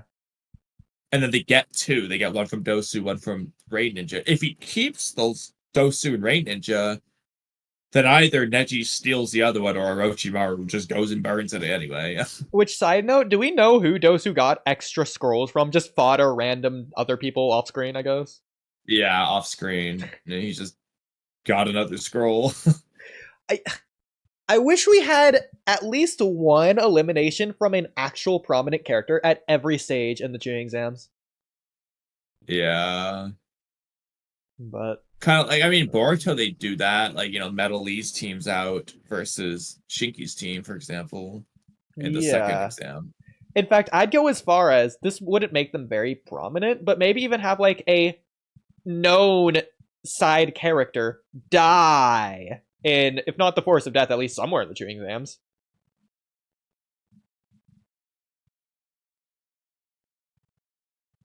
I mean, it's possible Kishimoto was thinking of doing that with like Hinata, but he didn't. I don't know. Exactly. Like, that would have been a pretty good person to do it to. But... Hinata or Lee would have been like the ones. Exactly. Possible he planned on it, but got talked out. Who knows? But again, like at every stage, I think it would have been cool if Izumo and Kotetsu fooled Lee and he's out forever. Obviously, that doesn't work. But like, the written exam. The written exam, someone died. Okay, not dies, but I'm saying they would raise their hand to leave. A prominent main character, Ino, Kiba, I don't care, someone. The problem, though, is that Kishimoto wants all those characters to be in the prelims, so like it have to be like an Iruka, who's already tuning anyway, but like yeah, you got the idea. Izumo and Kotetsu, throw them in there. People. Yeah, have Izumo Kotetsu not be tuning yet. I don't know. They're special Jonin, but they aren't tuning. Defeated the entire team at the same time without a scratch. Sasuke says, we'll be unable to use our chakra for some time. It's the Huga Gentle Fist. There's no point in doing anything until we are able to get our abilities back. Sakura says, yes, I tried to put the Genjutsu barrier back up, but it didn't work. At this point we get a contrast of the trio's personality. Naruto is pissed, but fired up. He wants to go out there. But that makes me think that like her Genjutsu barrier on the scroll should have gone away. So like, did it or not? Why don't they have the other scroll? Well, at the same time, Neji couldn't see them through it. He just knows that they were there, like the specific locations, as you were pointing out earlier, that he should have been able to. But again, Sakura said that her barrier is gone. She lost the barrier because of the Gentle Fist. So shouldn't that apply to the kunai scroll thing, so that you would have just seen the fake scroll?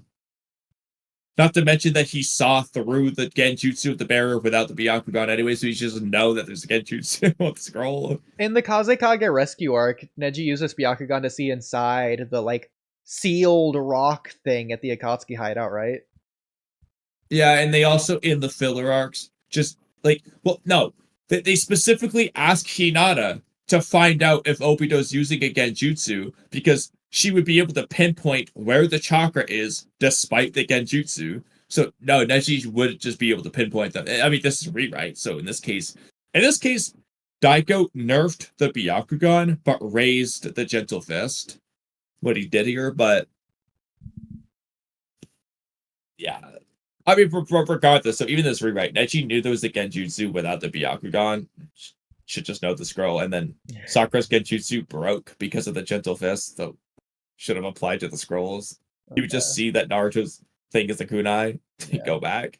By the way, considering it's 520, hope you don't mind if I put it on 1.25 times speed. Sure. Okay. Claim their scroll. His thoughts are much more idealized and not realistic. Sasuke is pissed too, but he sees things as they really are. He understands their bleak situation in a realistic way. He realizes their chances of getting another scroll are low, and that Neji and his team will probably amass several scrolls, making it even more difficult for Team 7 to get any scrolls left. Sakura, on the other hand, is an optimist. She sees the bright side, that they are not dead, and that Sasuke's plan of concealing one of those scrolls worked. She has faith that Naruto and Sasuke will be able to get another scroll. See, that's just weird to me based on everything I was saying earlier. If anything, it should be like flip-flopped. Naruto should be the Sasuke should be the optimist. Like, yeah, don't worry, guys. At least we're alive. Just according to plan. The plan worked. It's also funny that she says, "Oh, Naruto and Sasuke will be able to get another scroll," so she's just not planning on helping with that. Oh, that's hilarious. Something else I'll note. I love the idea that Sasuke's worried because Neji's going around collecting all the scrolls so other people have the scrolls. I don't like the fact that Sasuke just thinks that he just can't get another scroll. Yeah. It implies that he's thinking we need to hurry, because if Neji goes around getting all the scrolls, there'll be no scrolls left. Yeah. In fact, I think he should word it to where like he's imagining that once Neji gathers all the scrolls, he's not just going to stick around. He's just going to go to the tower, and then all the scrolls are going to be out of use anyways. So it's not even a thing of like, oh, I can't beat Neji. It's a thing of, if Neji goes there, then it's already too late. So we got to do this now. That's what I'm saying. Like, he needs to get the scroll before Neji takes them all. Yeah, okay. Well, I thought you meant take them all from other people, not take them all to the tower. Well, both. Yes. She believes in them. So, instead of Neji encountering Team Asuma, I made him encounter Team 7 in the Forest of Death. That serves a couple of purposes. First, to get the Sasuke versus Neji fight, which was hyped up during part 1 and never happened. It may be soon for it to happen here, but don't worry, there will be a rematch. Second, Neji is a little meaner in this version, as he wasn't going after everyone's scrolls in the original. After all, he left Team Asuma alone. But if you were one of the most powerful ninjas in the exam, getting as many scrolls as you can to diminish your competition in further phases of the exam is actually a really valid strategy, and that's what Neji is going for here. And also, he didn't want to kill anyone. I think it's a valid just, strategy, but if you're the strongest one in the exam, you might just not care anyway. Frankly, Neji might want more strong people to fight. I guess his motivation in that case should just be he's just doing it so that he can test himself against as many people as possible while he has the chance.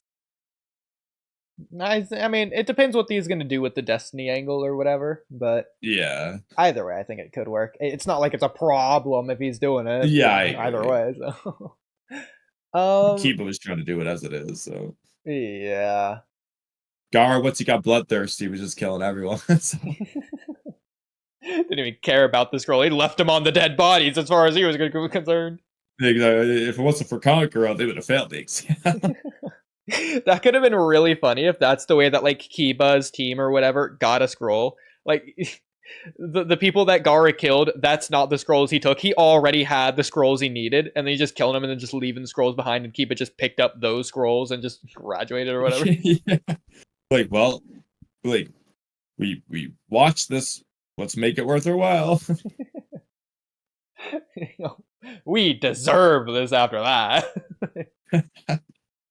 What's crazy though is that Kiba was like, what he wanted to get more scrolls, which is why he ran into Gaara. But if he didn't, so this is the funny thing that people don't realize. If Kiba didn't do that and they just went straight to the tower, they would have not just beaten the record of the exams, but they would have beat Gaara's team and beat Gaara's record. The record. Like, Kiba would have gotten there first. Gaara was busy fighting the Rain Ninja. So, while he's doing that, if Kiba's running to the tower, they're just going to get there first. Well, unless he's going to pull an Ikimoto, but the inverse, to where Gaara's team is just going to catch up despite being several minutes behind, as opposed to Mitsuki not catching up. I guess. Even though, like, Gaara's not that fast, but... I mean, Gaara's faster than Kiba! I mean, we know how good his taijutsu is from the Tamari scene. I mean, realistically, just based on ability alone, Kiba just should be faster than Gaara. Like, in movement speed. Exactly, like, his thing is speed. Yeah. It just makes sense. And, I mean, Hinata's pretty quick. Shino, low-key kind of fast. He kept up with Sasuke chasing after Gaara. Exactly, yeah. In fact, he left after Sasuke, so he's arguably faster than Weightless Lee Sasuke. Like, I don't know if Weightless Lee is even, like, a good metric to use. Like, half the people are Weightless Lee speed at that point in the series. It's not... They just randomly get Weightless Lee speed out of nowhere. I think the point with Weightless Lee, whereas it is about the speed, it's focusing on speed. It's not to say that he's, like, leaps and bounds above everyone else. It's to show how strong he is, not like with his speed, but like in particular for his taijutsu, it's to show how much of an improvement he's made. Like, you thought he was this level, but actually he's this level. It's the gap between the two that I think is the impressive. Yes, but the problem is Weighted Lee was already displayed to be like faster than everyone outside of like maybe Kiba. So far, he just was faster. Yeah. Then he makes an astronomical jump in speed. Everyone is just astonished by how insanely fast it is. And no one was fast enough to beat Gaara's sand speed, and Lee was doing it. So yes, Weightless Lee was a speed metric. Yeah. Okay. Oh, so he didn't finish Team 7 off, he just knocked them out. But of course, he is still very arrogant as I try to portray that in that encounter with Team 7. We also get a good contrast of Neji's personality with Rock Lee's personality. Neji attacks and steals a scroll from Team 7, as Rock Lee will try to save them later when they encounter the Sound Village team. This also serves as a build-up for Neji and to be his fair, eventual fight that's with Lee's Hinata and second Naruto as well. encounter. At Lee's first encounter, he did Okay. exactly what Neji did. I mean, yeah. But I guess he's also keeping in that encounter and like everything else as well. So this is all still before the Orochimaru thing, by the way. Mm-hmm. So he's really fleshing this out. As well. Yeah. Having this Team additional 7's having a encounter bad will day. make the Forest of Death seem an even greater ordeal, and that's what I'm aiming for. Also, this is a 5-day test, so let's make Team 7 really stretch their time limit, and let's make this very There you clear go. during the narrative, so that the entire situation is even tenser. Team Okay, I 7 like the rests idea as of giving best him as they 5 can given the battles too. circumstances. So 1 per day. I'm probably gonna have to count. It's not gonna be 1 per day because of the way he's doing this, but there's the first Oboro one, Neji, Orochimaru, Dosu, and the Oboro rematch. I mean, just in general, 5 days is kind of crazy since the point isn't about surviving in the Forest of Death, considering you can go from the edge to the middle in an hour. They don't need 5 days. It's like 3 days max. Make it 1 day. Make it the afternoon. You have to be there by sundown. They're starting at like 3 o'clock or whatever. There you go. Well, I mean, 5 days allows you to do like, high tactics where you like kind of sneak attack people at night. and 1 shit, day so. allows you to do that. That's fair, but I mean, they also want to test your survival skills in the condition that you can't get a scroll, I guess, because if you're like, all right, oh well, you just get a scroll and no need to survive. But if you're losing to the freaking beetles falling on top of you, you were hopeless in the first place. Exactly. Get a scroll. Why'd you take this exam? It's like, timeline doesn't matter. You could have infinite time, you could have an hour. It doesn't matter. You're not gonna get a scroll. But 5 days is cool. Something that would have been cool is if they threw Chunin into the Forest of Death just to go after everyone, just an ambiguous third party, even collecting scrolls, similar to how there was Chunin in the written exams already. Just like yeah, like they just, secretly but they're placed like in there. one-man team, so it'd be like Yeah. kind of like Kabuto, where you just run around by himself, or Mhm. Neji in this case. Yeah. They would just like do that. They would just like have a whole squad fight a whole Chunin, and so the Chunin on his own would have 1 scroll. So it's like adding extra scrolls, basically, I guess. In fact, that could work for like Orochimaru foreshadowing. Maybe like Orochimaru's like, you guys handle him. And then it's like, aha, you fools, we're Chunin. And then like they get bodied by Orochimaru's underlings, and Orochimaru's like batting an eye, showing that he's even more powerful than these guys who just effortlessly took out Chunin, who were supposed to be like Yeah. already the top of the class compared to everyone else there. That's what I would have Yeah, done. that'd be funny. Would have freaking cool. Or there's a scene where like Orochimaru and the team, they just like he goes after Chunin at first, kind of like Hisoka in the Hunter exam, where he's just hunting down all the strong people, and he fights the examiner, and he just kills the examiner, like the last year examiner anyway. Yeah. Maybe like that, where Orochimaru's just gonna, like, or in this case, you have like his teammate just kills a Chunin, like they're like hunting him down, looking for strong people before he runs into Sasuke. In fact, call me crazy. I think I would prefer that over Anko just finding the missing face people. Like, in this case, it's just that they can't contact the Chunin people, and so Anko realizes it's Orochimaru. I mean, that might be a leap to make in terms of, like, thought process, but, like, they could do something there. Yeah, just as long as the Leaf Ninja has the Grass Ninja's outfit. Yeah. Good, it's cool. The only problem though is like when Orochimaru does the tongue thing to Anko, if that just is a Chunin, like as far as the face goes, she's gonna be like, Bob, what are you doing? I mean, it's unbelievable that Orochimaru didn't put 2 and 2 together when He's doing the freaking tongue thing right in her face. I know, Uncle. How did you not notice? Like, bro. It's so obvious it's him. Like, Orochimaru didn't care. Like, I bet Orochimaru was doing it to make Anko notice. And he's like, wow, she really doesn't notice. Actually, that would have been crazy, though.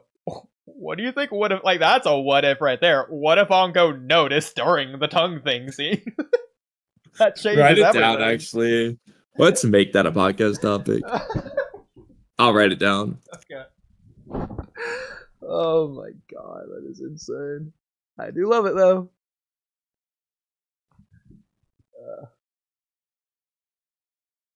And editing and marketing resumes here! Toad Sage Mode Neji versus Snake Sage Kimimaro. Oh, Well- Snake Sage Kimimaro, seeing as the Sage part should be relative, realistically. Well, I mean, where And is this? The Sage part Kimimaro, but should be relative. I do think Snake Sage is just better than Toad Sage. But the problem is that just because of Kabuto, or is that like because of the Sage mode itself? Like, Well, Kabuto did other things. It's not just that. But also, Mitsuki has Snake Sage. Look at it. yeah, if we're going based on that. I think Toad Sage has more variety. You're able to do more things. Like, it would be more practical. Well, does it though? Because Kabuto, Toad Sage mode, you can do Frog Kumite. Snake Sage, you can do inorganic reanimation. You know what? I have the perfect narrative argument. Toad Sage is more powerful. Snake Sage is more dangerous. Yeah, that would be more realistic. The only problem is Toad Sage more powerful? Because, like, Mitsuki. I mean, maybe that's why he had to give it to Mitsuki. It's like it's a limiter. You wouldn't want to see him with Toad Sage mode. I mean, to be fair, Mitsuki's definitely got something else in there going on, but... Plus, I will say, speed, in my opinion, is more dangerous rather than powerful as, like, a concept. Yeah. So, Well, yeah, both. Depends. yeah, I mean, you get the idea. Gianix, who's been here the whole freaking time, shout out Gianix. However, travel speed doesn't necessarily translate to combat speed. Exactly, and Body Flicker is the best example of that. Unless you're Shizui. Of the Body Flicker. Then it does. Yeah. But are you good? I still hate that, in the manga and even for the anime for the most part, you just don't get to see Shizui fight. Yeah. They're hyping him up and they give him no action. In the manga, we get as much Kagami as we do Shisui. Exactly. And all we know is they're related. Yeah. They look similar, too. Exactly. The alcove. As morning comes, they realize their chakra is still blocked by the gentle fist attacks. Sasuke orders them to wait, which really frustrates Naruto, who calls Sasuke a coward, but Sasuke tells Naruto to imagine fighting someone as strong as Neji without using their chakra. Naruto finally understands. Team 7 will spend the entire second day of the exam just waiting, as their chakra will only come back at the beginning of day 3. This ups the ante and their time limit, as I said before, so they'll have to push themselves to pass the exam. While they wait, we can get other scenes that involve other teams during the exams, like Gaara stomping that Rang village team, because I am not changing those other scenes. The third day arrives, and Team 7 starts moving again, as their chakra starts working back as normal. As they advance in the forest, Sasuke notices something strange. That prompts Sasuke to stop the team and give them the password for the question, when should a ninja strike? After that, the entire scene with Orochimaru unfolds the way it did in the original. Now Sakura has to defend Naruto and Sasuke, who are unconscious by herself, and things remain largely the same for the scene involving the sound team. However, Sakura takes some additional steps to protect them. In addition to using those booby traps, she also uses her genjutsu to make illusions and disguise herself and her teammates going berserk by hugging him. That should also feel more intimate than in the original because of the romantic buildup in the rewrite. Neji and Tenten also arrive, and Neji, who had just fought Sasuke and destroyed him, is actually pretty scared of the chakra from the curse mark and remarks, how could he get that much more powerful in such a short time? After that, things in the Forest of Death happen similarly to how they did in the original, with one difference. Sasuke is in really bad shape, much worse than in the original. He can barely walk, and he vomits every 15 minutes or so. The curse mark has much worse effects than it did in the original. Sakura takes care of Sasuke while he's in that state, and Sasuke blames himself for being so useless, but appreciates Sakura's help, and we can get a tender moment of Sakura trying to help Sasuke as much as she can. Naruto gets jealous of Sasuke for getting so much attention, but also worried, because something definitely appears to be wrong. See, I do think that Sakura would be worried for Naruto if he's in this position, but Sakura's gonna be worried sick over Sasuke and feeling absolutely miserable because Sasuke's in this condition. Because she just loves him. Yeah. Not even because of how she perceives Naruto compared to Sasuke. That Naruto is a loser, so it makes sense that he would be sick. But Sasuke, he's so cool. It's not even like that. It's just because of strictly she's in love with Sasuke. She can't It's not stand even like that at this point in the see story Naruto. anyway. Like, she's already shown how much she cares for Naruto at this point. Like, Yeah, but I'm saying, like, in comparison, like, I think you get the idea of what I'm going for there. yeah. Obviously, I agree. Okay. I'm not the Sakura hater. Wrong with Sasuke. Kabuto also appears to help Team 7, and as Sasuke is completely useless, Naruto has to do all the work until the end of the Forest of Death, so he essentially solos those rain ninjas that they encounter in the end to get the second scroll. Making that fight grandier would be a good way to show Naruto's development as well, but nothing too major. I want to feel like Naruto was really the one who made them pass at the end, and that will be what prompts Sasuke to tell Naruto he wants to fight him as well as they're about to start the preliminary fights. Speaking of which, everything remains largely the same during the preliminaries. The same fights are fought, but as we know all the rookies better in this version, we should be more attached to them in every fight. Naruto's fight with Kiba should feel even more cathartic as well, because Kiba was an absolute jerk to Naruto in every situation he could. And yes, I'm keeping the fart in there. I know some people don't like it, but I do. I think it's funny, and Naruto is supposed to be the #1 unpredictable ninja. Also, having Kiba who was such a jerk... See, I do want to... Okay. Because he's just saying things are largely the same. I wish he would comment more on the things that he's not changing, such as this. The bigger moments that he obviously isn't going to change. He's not going to change the fact that Sasuke gets a curse mark from Orochimaru, but I want him to, like, talk on that rather than just say, I'm keeping this the same. Like this is cool. I'm glad he's commenting on this so we know his idea, his perspective on this scene. Yeah. I will say, though, I'm guessing he's going to keep the Naruto barrage, but it would be interesting if he just has Kiba die from the fart. Or not die, but just knocked out from the fart itself. I mean, that could have worked. Honestly, I'll be honest. Whenever I think back to this fight, this is the thing that defeated Kiba, not the barrage. Yeah.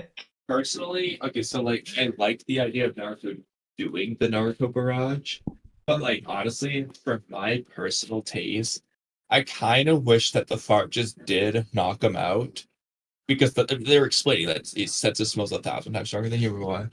That should have just knocked him out. Yeah. Naruto wins, and then the Naruto barrage can be saved for the Gaara fight. Not only It already that, is in the Gaara fight anyway. Not only that, it would just maybe it would make viewers think Neji might have a point. Naruto would have lost to Kiba. He was going to lose to Kiba. It's not Exactly, because he of anything didn't- that he did. And, like, Naruto still proved his guts in this fight. Like, realistically, the Naruto barrage ain't showing us shit. Like, everything else did. Like Yeah, like if Naruto proved Naruto himself already. Naruto proved that he is not capable of taking out Kiba, and a fart isn't going to save him against Neji, who's even more formidable than Kiba. So the fact that Neji loses to Naruto proves Naruto definitively right, without a shadow of a doubt. Even more so. Yeah. And like I said, as far as the other people go, it's like Naruto still proved that, like, his improvements. Like, because realistically, the Kiba shadow clone tricks with Akamaru and all that stuff that he did with the transformation jutsu, that's the stuff that said, like, hey, and plus Naruto getting back up after every single thing Kiba does. That's what made people say, oh, Naruto's gotten stronger. Not the fucking Naruto barrage. Like, Yeah. And I mean, Who it's cared? it's cool to have like the Naruto Sasuke parallel. Obviously, they're both taking it from Lee, but also Naruto's taking it from Sasuke, etc., etc. They're both like improving their arsenal at the same time. You don't have to do that so one-to-one next to each other. Like, look at the Scaredy Cat thing. It's paid off in a whole different freaking arc, like freaking 20 episodes later.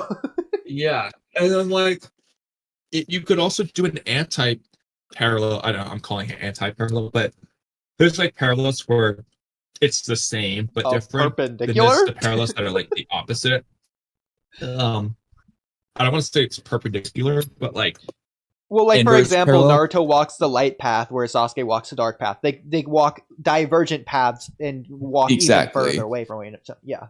So like in this case, like Sasuke can be doing the copy Sharingan skill talent thing, while Naruto can be doing the unpredictable route. The fart's the epitome of that, obviously, showing their differences. And then obviously, like I said, the Gaara scene will be that much cooler if Naruto's Naruto Barrage is that thing. Yeah. Like, it was, like I said, this is the Kiba fan of me. I always hate, especially in the anime version, when Kiba's just standing there waiting for Naruto to just kick him instead of doing anything. No, just knock him out from the far at that point. Like, Yeah. it makes Kiba's like saltiness that much more earned too, because it's like, oh, I got knocked out from afar. Like, you know, it's just like I would rewrite. That's why I was curious. I was a little bit hesitant to say it that strongly until you were doubling down. I was like, oh, thank God you agree. Okay, perfect. Like, I've always felt that way. It's like, if you're thinking about the beats of this fight, that's just the final beat, okay? The Uzumaki Barrage is the epilogue. It's the after credit scene of the fight. It's not part of the fight. If anything, it's just Naruto Arsenal Showcase. Kiba just happens to be there. You could even do a thing to where Naruto's hyping up a super secret killer move, then Kiba gets knocked down, Naruto's getting mad. He's like, hey, I wanted to show off my new jutsu. Oh, that could have been like foreshadowing for the Uzumaki Barrage. That could have also worked as well. It would have been cool. That can get paid off in the Gaara fight. Yeah, exactly. Oh, that would have been so cool. Doesn't have to use it on Kiba. I'm down. I'm 100% down. I love that. If not, then I'd rather it just be the 1,000 Years of Death is what he uses on Kiba after the fire. Like, sure. But I don't want that to be a super secret jutsu. I want it to be that his super secret jutsu failed because he's out of chakra, so he's having to resort to the 1,000 Years of Death. Or he doesn't, not out of chakra, but doesn't have enough chakra to do it. In this case, it's going to be the 2,000 clones, not the Uzumaki Barrage, but maybe like you could combine the two to where he can only do Uzumaki Barrage with the clones or something. I don't know. Yeah, I don't know, but I mean, realistically, I would just stick with the fire. Like, and I like everyone's like, I like Kakashi's comments. Is that the super secret killer move? Well, he always was unpredictable. You don't need a Sharingan to copy that one. That would be the perfect line for Kakashi to say. He actually would have said that. It would have been funny if he's thinking like, thank goodness Sasuke wasn't here. He just might copy that shit. Oh, if Sasuke combined Chidori with that one, I don't know what I would do. What if guys thinking, like, I hope Kakashi doesn't copy that jutsu. Or no, guys like, I remember when Kakashi copied that jutsu. Exactly. No. That's realistically more along the lines of what guy would be thinking. Like, oh, Kakashi, why'd you have to teach that one? Okay, let's put that in the rewrite too. Like, guys just like cursing the fact that it's not in the Forbidden Scroll.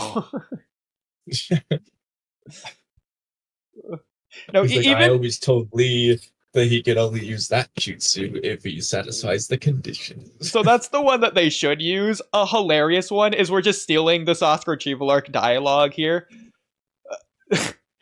Kakashi, you taught a jutsu like that to him? A jutsu that dangerous? Kakashi's going around saying, Naruto, you can't be aiming a jutsu like that at your comrades. It's too dangerous. No. Kakashi's like, Naruto, I told you can't use that jutsu under combat. What do you use the Kiba? Yeah. Well, he's gonna hot 12. And then it doesn't make any sense, but would just steal more Sasuke Retrieval arc. But he had his headband on. It was a testament of his leaf shinobiness or something.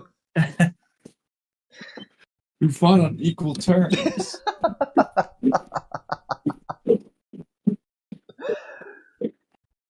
Maybe that's the reason. Okay, this is also ridiculous, but like worth just throwing in. So you know how they're like, Kiba's sense of smell is 1,000 times stronger than that of a dog and all that. Kurenai should also then add another statistic, and after eating those food pills, his sense of smell is probably more like 2,000. So just like you're really sick at home, like.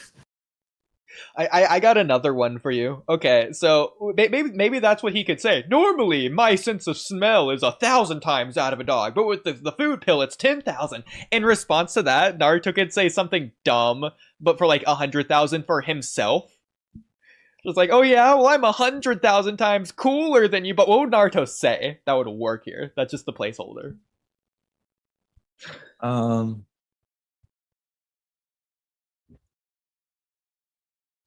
Okay, it would be funny. Okay, like if someone says something my butt, like, I can't think of the line off the top of my head, like stronger my ass, or like stronger my butt. Like he says something like that. He says the my butt thing somewhere in the English dub. It's my but I was butt, thinking he could say something like, you can smell my butt if you want. Like he makes a joke earlier in the fight, like, well, you can smell my butt if you want, but that's not going to help you win the fight. Or, like he makes a joke early on, and then at the end of the fight, that's actually how he wins. Foreshadowing. I don't think you would say it like that. I think you would just be like, yeah, smell my butt. Yeah, exactly. That's what I meant. Like, the point is that he says that, and then or later in the fight, this is what happens. Well, smell my butt, loser. He does the Unko butt shake thing when he does it. It'd be so dumb, but you could write it something like, well, you have a dog next to you, but I have that dog in me. Yeah. That's just replacing the I'm the top dog around here line, but yeah. I mean, you could randomly steal Sasuke's dialogue to where Naruto tells Kiba, it doesn't matter if you have Akamaru, because 2 times 0 is still 0. No. or still Madara's dialogue. Oh, 2-on-1, that's no fair. Well, how about we do some clothes and turn it on 2-on-1? Yeah.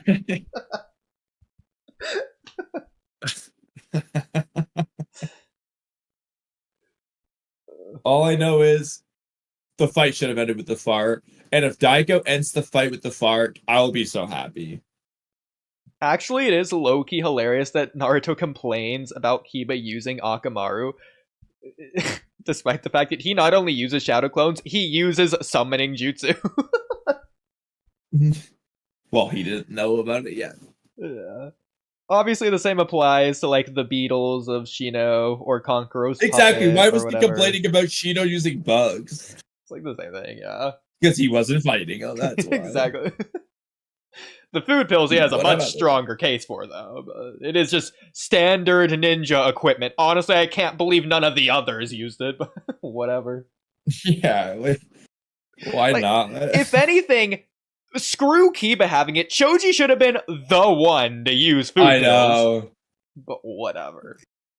I don't know why they gave it to Kiba.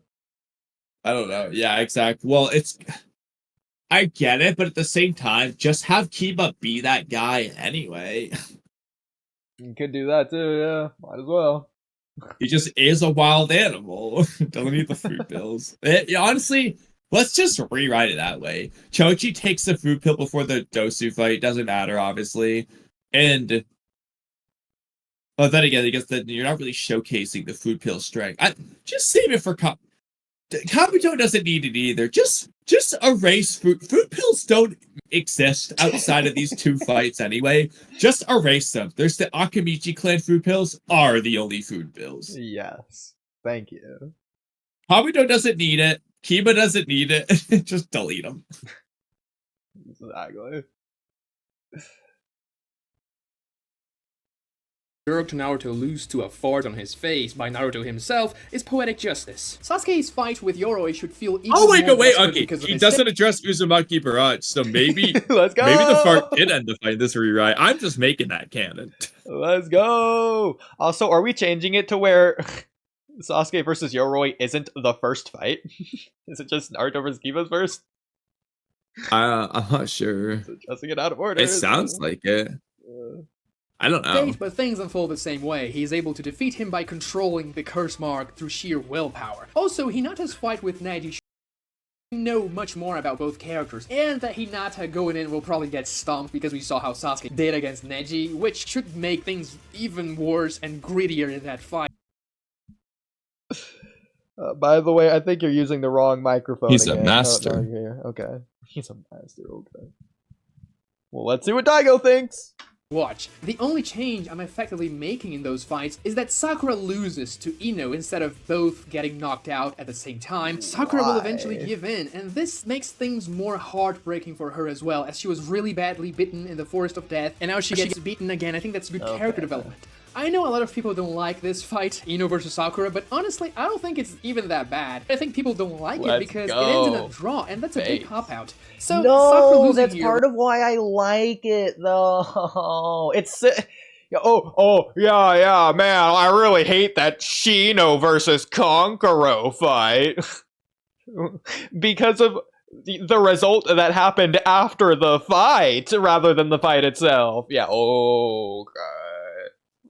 No.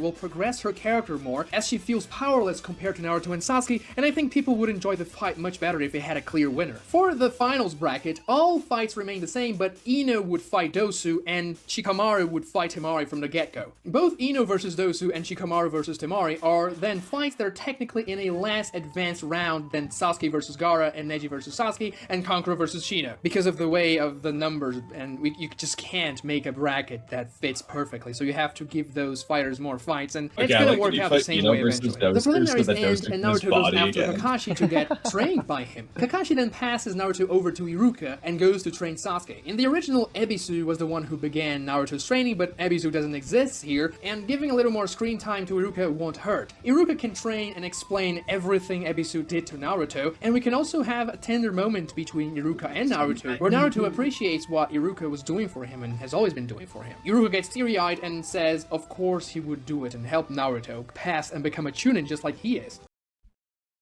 Not doing While walking near the bathhouses with Iruka, they both spot Jiraiya peeping on the ladies, but they don't know it's Jiraiya yet. As Iruka goes to reprimand Jiraiya, he knocks Iruka out, and we get the same introductory scene for Jiraiya as we got in the original. And yes, I'll end up part 4 of the rewrite here, because when I watched Naruto on TV... man, I don't want Jiraiya to do that to Iruka. Let it stay Ebisu. I mean, I want more Iruka moments, but... can we give the bad moments to Ebisu instead? Well, Ebisu doesn't exist in this, so... Well, you gotta buy it.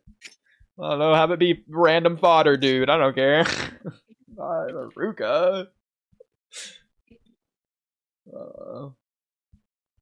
Well, that's the rewrite. Think you might have failed?